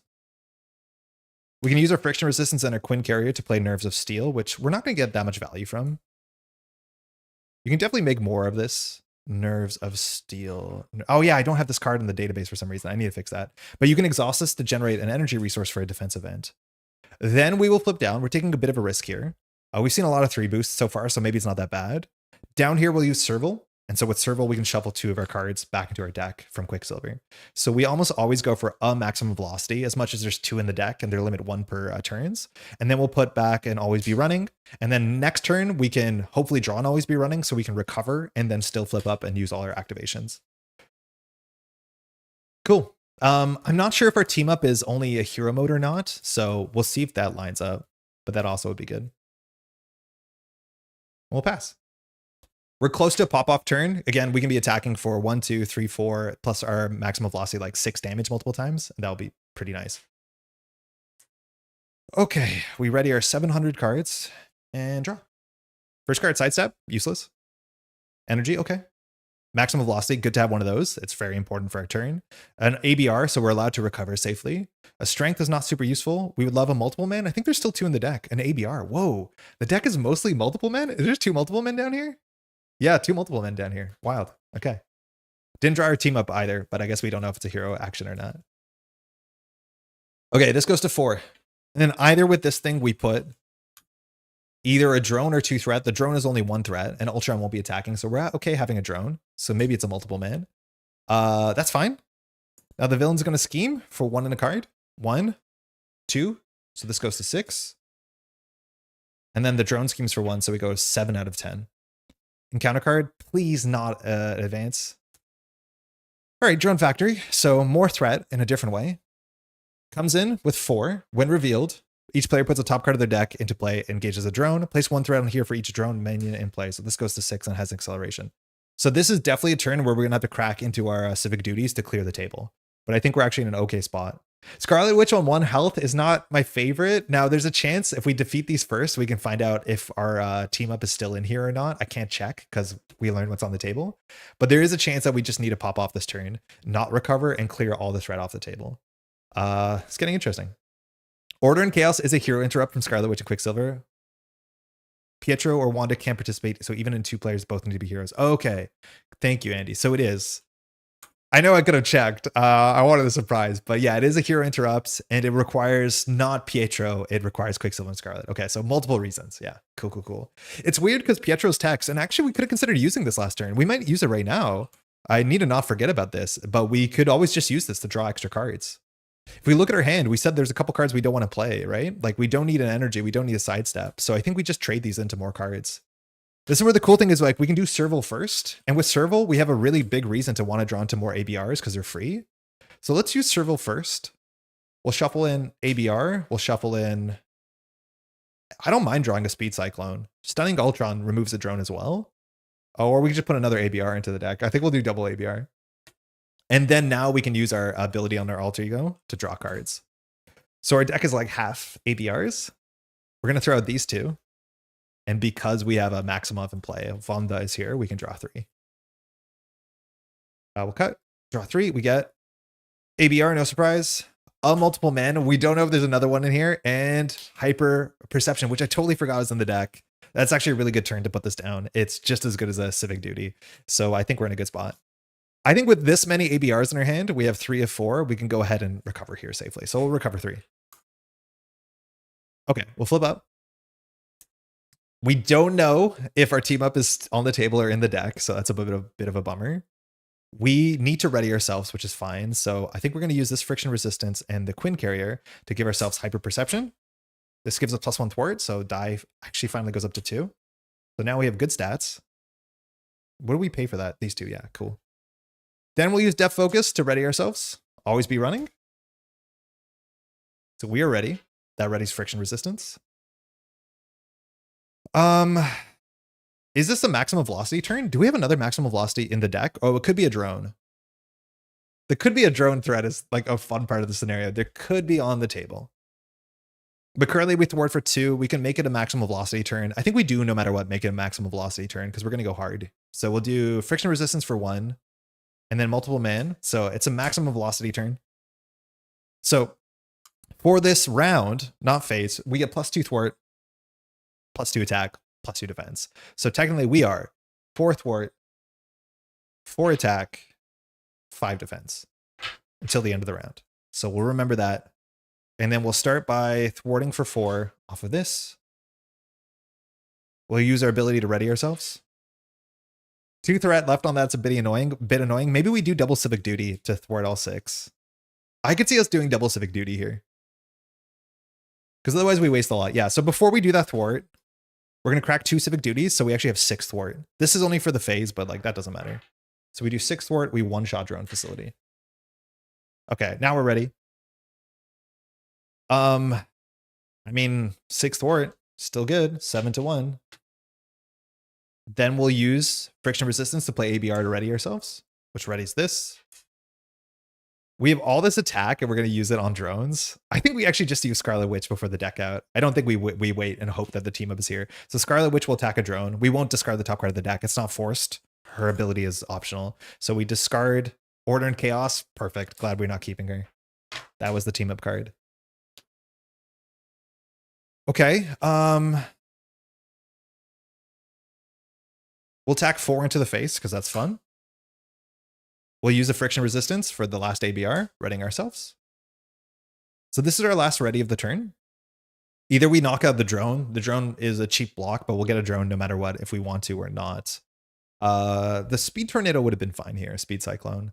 So I guess we just attack for 4 into the drone. I mean, you do have to just do your homework every once in a while. So we'll attack this drone. It's an adrenaline rush. And then that's all we got. So maximum velocity is in the bin, but in theory, these stats do stick, at least like this. So we just have to remember, I don't think we hold on to the strength. We have ascended beyond the need of resource generators. I think adding Quinn Carrier like is logical, but once we get it set up, our resources are so good that the Quinn Carrier actually is like not even our best card. And we'll pass. We're going to deck out, so we'll draw up. We have ABR, maximum velocity. That's really good to see. We have the last multiple man, which is perfect because all our other multiple men, if we don't draw any of them, will be in our deck. And that's where you want them to be if you want to play multiple men here. And with only one more concussive blast, I think we definitely want to play them. Imagine we top deck Order and Chaos here. Feel really bad about it. We will block Ultron, though. We're not going to block the drone.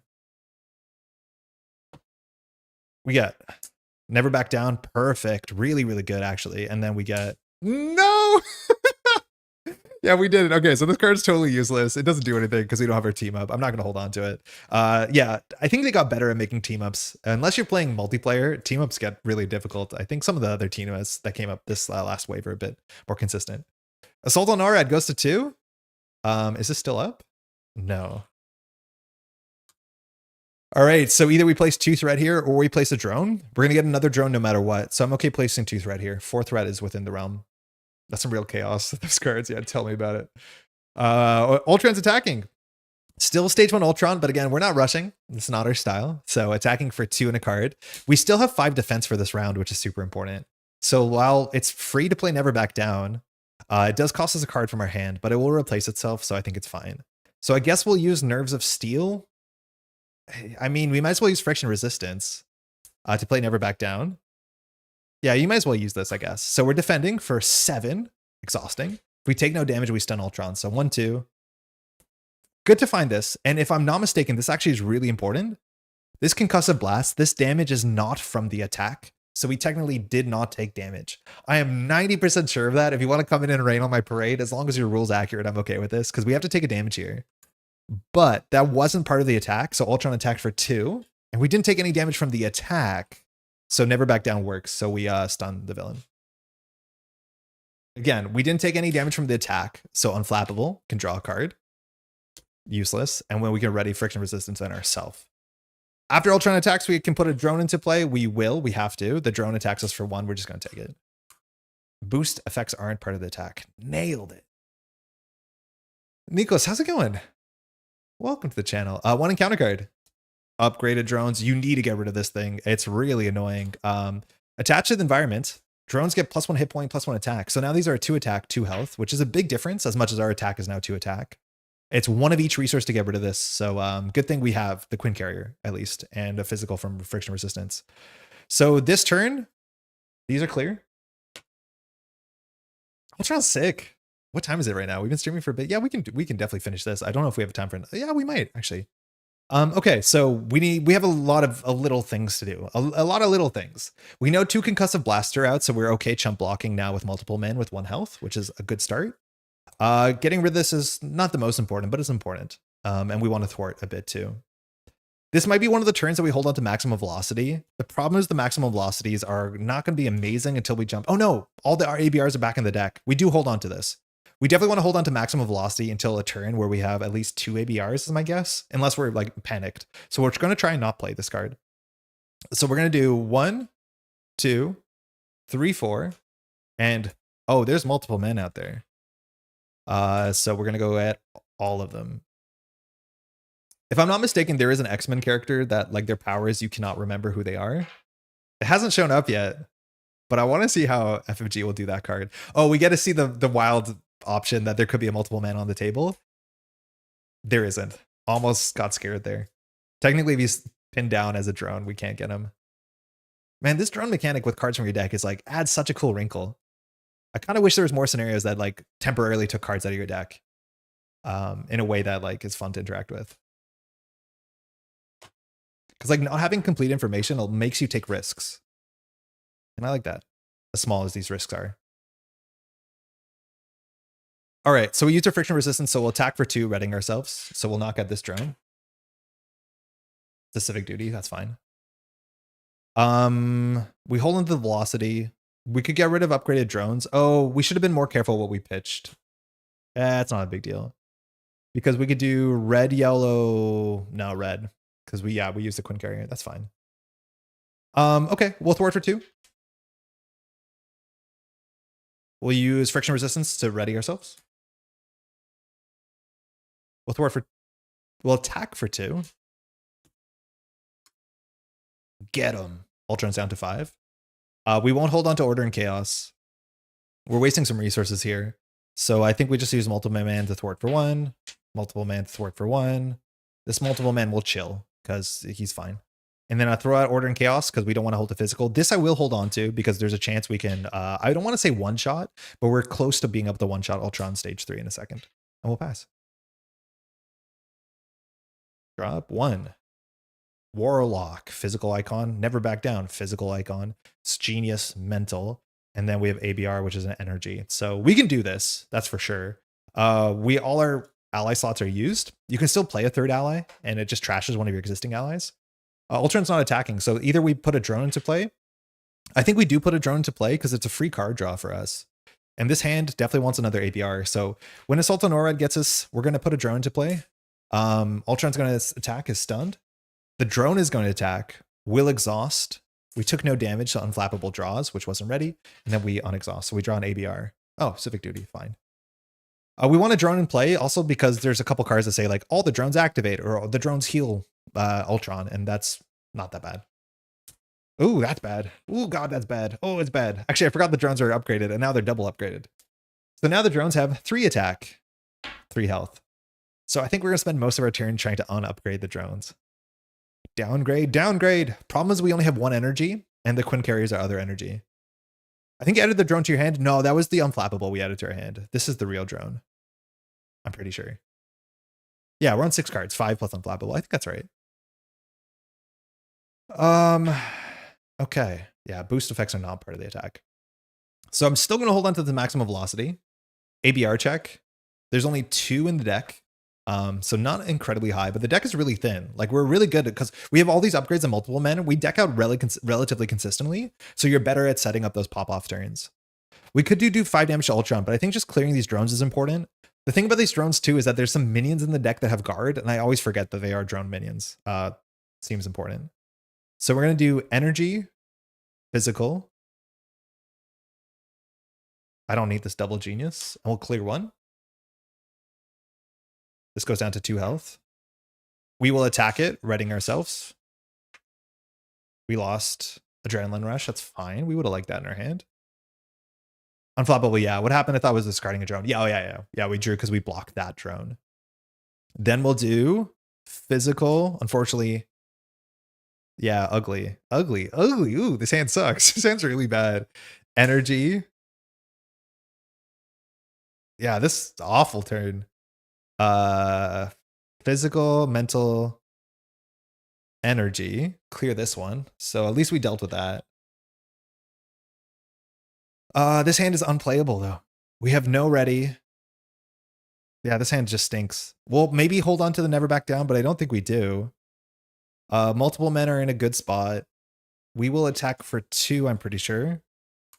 This multiple man will thwart for that.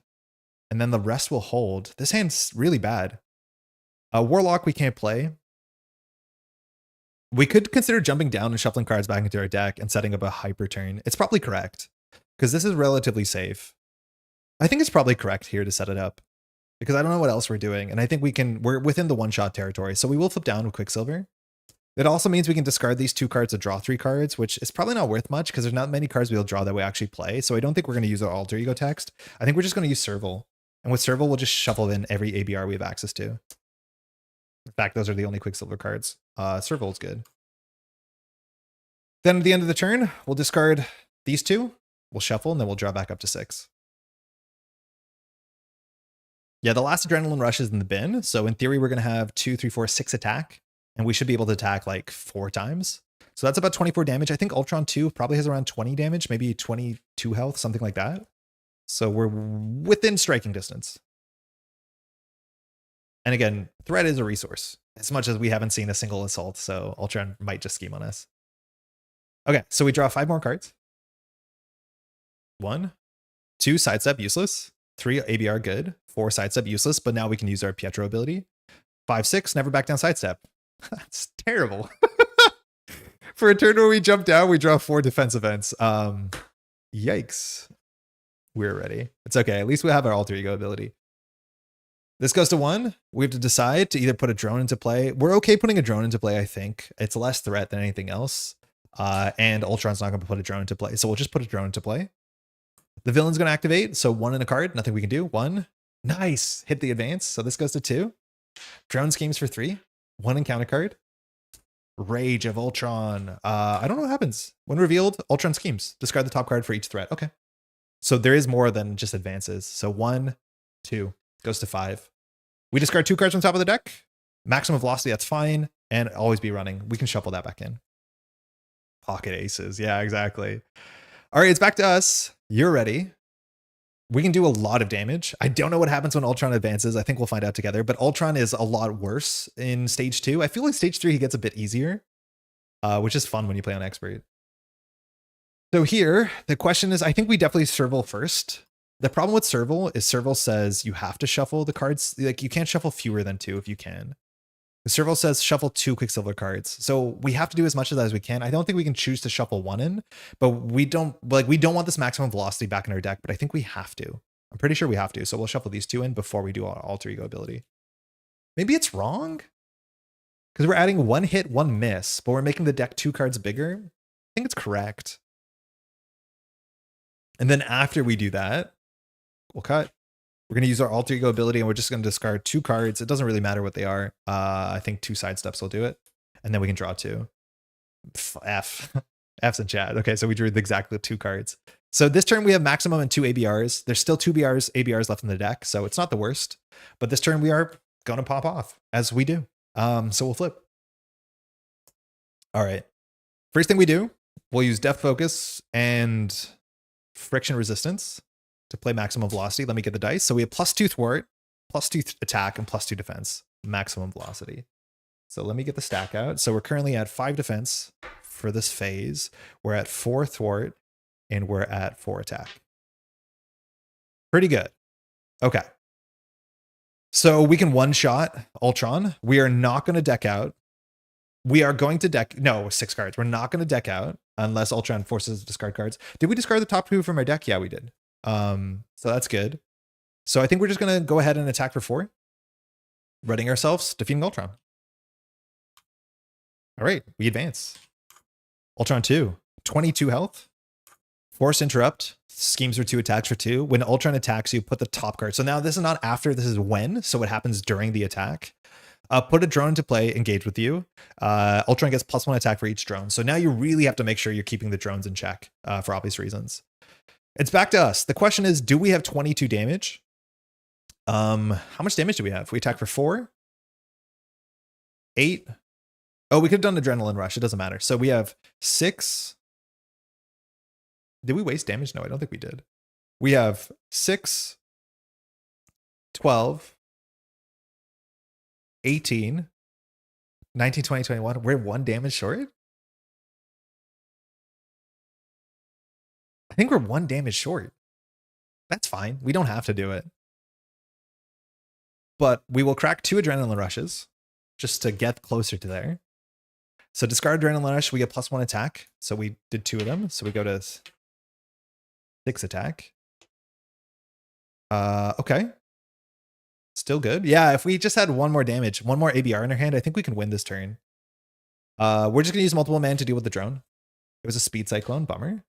Can you play the second one maximum velocity? No, unfortunately you can't. If you did, it would be like really busted because it's max 1 per phase.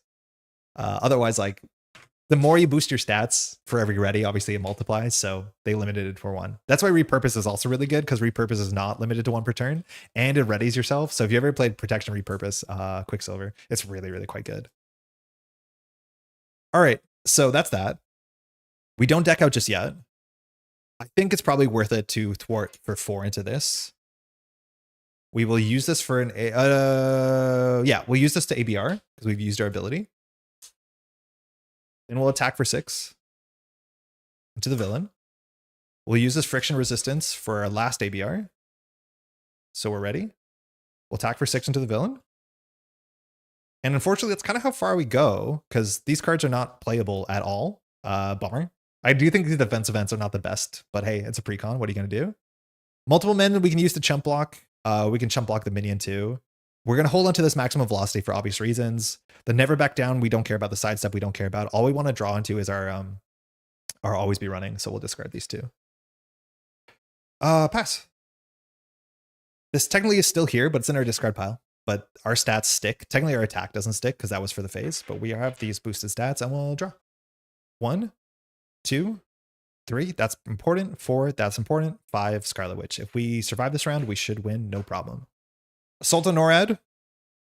So Assault on NORAD now. Either we put a drone into play, which gives Ultron +1 attack, which we don't really care about. The drone will activate against us, which we also don't really care about. Or we can put 2 threat here. There's only like 6 cards left in the deck, 7 cards. So there's a chance that we draw an Assault and Ultron Schemes, and then we go to the last stage. The last stage we probably want to lose on, but you don't want to go in the last stage. The last stage is like really, really dire. So I think we will just put a 6 health. Yeah, I think we can just put a drone to play. So, oh no. Oh, we don't deck out. Right, because we kept a card. Yeah, that's important. We have to put a drone to play. So no, we will deck out if we put a drone in play. So we'll put this on 4. Cool. It's the villain. Ultron is attacking. Oh, we forgot to flip this, mind you. Attacking for 2 and a card. When Ultron attacks, you put the top card of your deck into play as a drone. So now Ultron is attacking for 3 and a card. We could defend. We are defending for a lot, so we will defend because it readies us. So here we're defending for 5. Ultron's attacking for 2 and a card, so we don't take damage here usually. 1, 2, 3. Ultron heals 1 damage for each drone minion engaged with you. So heals 1. We take no damage. We ready. We unflap it. We won't unflappable. I realize unflappable decks us out, so we won't fire it. Unflappable is optional. The drone attacks us for 1. We'll take it. We're down to 5. We draw 1 encounter card.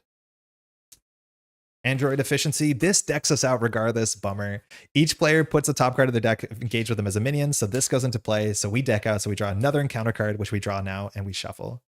Our last encounter card is Shadow of the Past on the last turn. Reveal your set-aside Nemesis minion, put into play. I don't know what our Nemesis minion does. I do think it puts some threat. It might actually exhaust us, so this might be a bit harder, but I think we can do 11 damage to Ultron. I think. Our attack is no longer this good. Wonder if we don't win this turn. Damn, that's a good Shadow. Okay, so Shadow of the Past on standard. You know it, you love it. So our Nemesis is Avalanche, who again, like this is the weird thing, is Quicksilver used to be a mutant, became an Avenger, and is represented not as a mutant, but that's why like you have a Brotherhood of Mutants villain. Insight 2, so this goes to 6. When revealed, each player must choose to take 2 indirect damage or exhaust their identity. We're not going to exhaust ourselves because we lose a lot of damage that way. We lose 4 damage. So we're just going to take 2 indirect. We'll take the indirect ourselves to keep a multiple min. We have our side scheme. Extortion of Seismic Proportions also has insight. Interesting. So it comes in with 2 threat and a crisis and insight 1. So this goes to 7.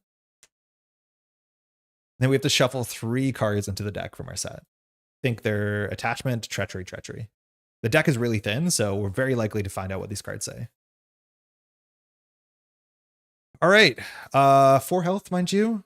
No other text, only schemes for 1, attacks for 2, so not that bad. I think we have lethal. There's no way we don't, right? Okay. So we're going to do friction resistance, deft focus. No, not you. It's maximum velocity. You know it. It's here.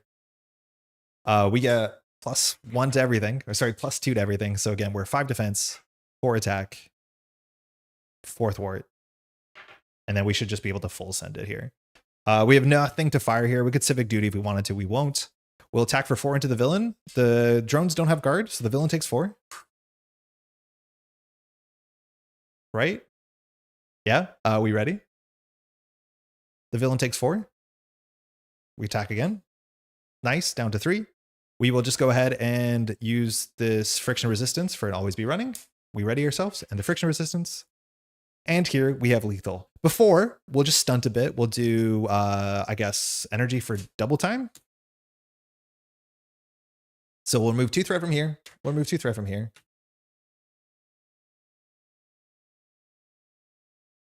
We'll attack for 4. Game 1000 in the bag. Just 1000 more to go until we hit that 2000 milestone and we're off. Man, I remember 3 years ago getting through this. It took me so much longer. I wasn't as good as this game as I was now. That's hopefully a 1,000 games of experience. There's something to learn. But like this deck spoke to me. It got me to play Marvel Champions. It's setup based. It's combo based. You care about your discard. You have management of your discard pile. It just does everything that I like in a Marvel Champions deck. It has highs and lows. Like your output is scales based off of the turns. You don't just like strictly get better. You get better, but then you still have those pop off turns. Man, just so cool. Defending, feeling not bad is also a really cool part about Quicksilver. Like defense stats in the early sets suck. Like defending with Black Panther hero doesn't make any sense. You functionally recover 2 unless you're playing a protection deck. But like defending with Quicksilver, kind of sick because it's free. Like this just spoke to me. And I'll be honest, I picked this deck randomly from a menu. And there's a chance I picked a hero that did not speak to me and we would not be here 3 years later. So shout out to the blue guy who's so fast. This is still during that time when Disney was being stingy about calling the twins mutants because Fox had the rights. Oh yeah, that's true. You're probably right. There was the Fox Disney stuff. I'm assuming Disney had Marvel at that point in time. But yeah, there are some, like in some timelines, Quicksilver is Magneto's child, right? Like Wanda and Quicksilver are children of Magneto, which like, yeah, that's sick. You can see it in the hair. Anyways, I gotta update our stats. Our stats are super wrong now. Yeah, I don't know. That was good. Good stuff, little guy. Quick and Scarlet were the 2 heroes that made me click for me. I need to play more Scarlet. The stats do show it. I've only played like a handful of Scarlet games, but it was mostly my partner playing Scarlet and having a great time. Her double obligation is also like really cool. I'm surprised we haven't seen that, like the variable amount of obligations being explored. I would love a hero that has an obligation that's good for them. Like a hero that part of their kit just shuffles cards into the counter deck, and when you draw them, something good happens. And then it's up to you to manage that. I think that'd be really, really, really cool. There's so much design space to explore in this game, and hopefully this year we'll find it out. Core box was nice, but these 2 made me addicted. Yeah. I think they really did it for me. Wow. Thanks so much for joining for the 1000th game. If you're just tuning in earlier during the stream, we pulled up our stats of 1000 games and we drove through it. It's fascinating, I think. It shows a fair bit of my playstyle and my progression through the game. You see what heroes click with me, and I talk a bit about why. Timestamps in the description for that. But I should be able to link that Gmail, that sheet in the future downstairs in the description. Change their mutant origin. They're not mutants anymore. Nah, it's just a guy. Just a very fast guy. GG's, congrats. Thank you, Matt. I think that's mostly going to be it for today. We've been streaming for just a bit less than 3 hours. I have some friends coming over in about 45 minutes, so we probably don't have time to do Ultron 3, which is maybe part of the plan originally. I have no doubt we could do it. Just to talk about Ultron 3, there's a bunch of things we could change.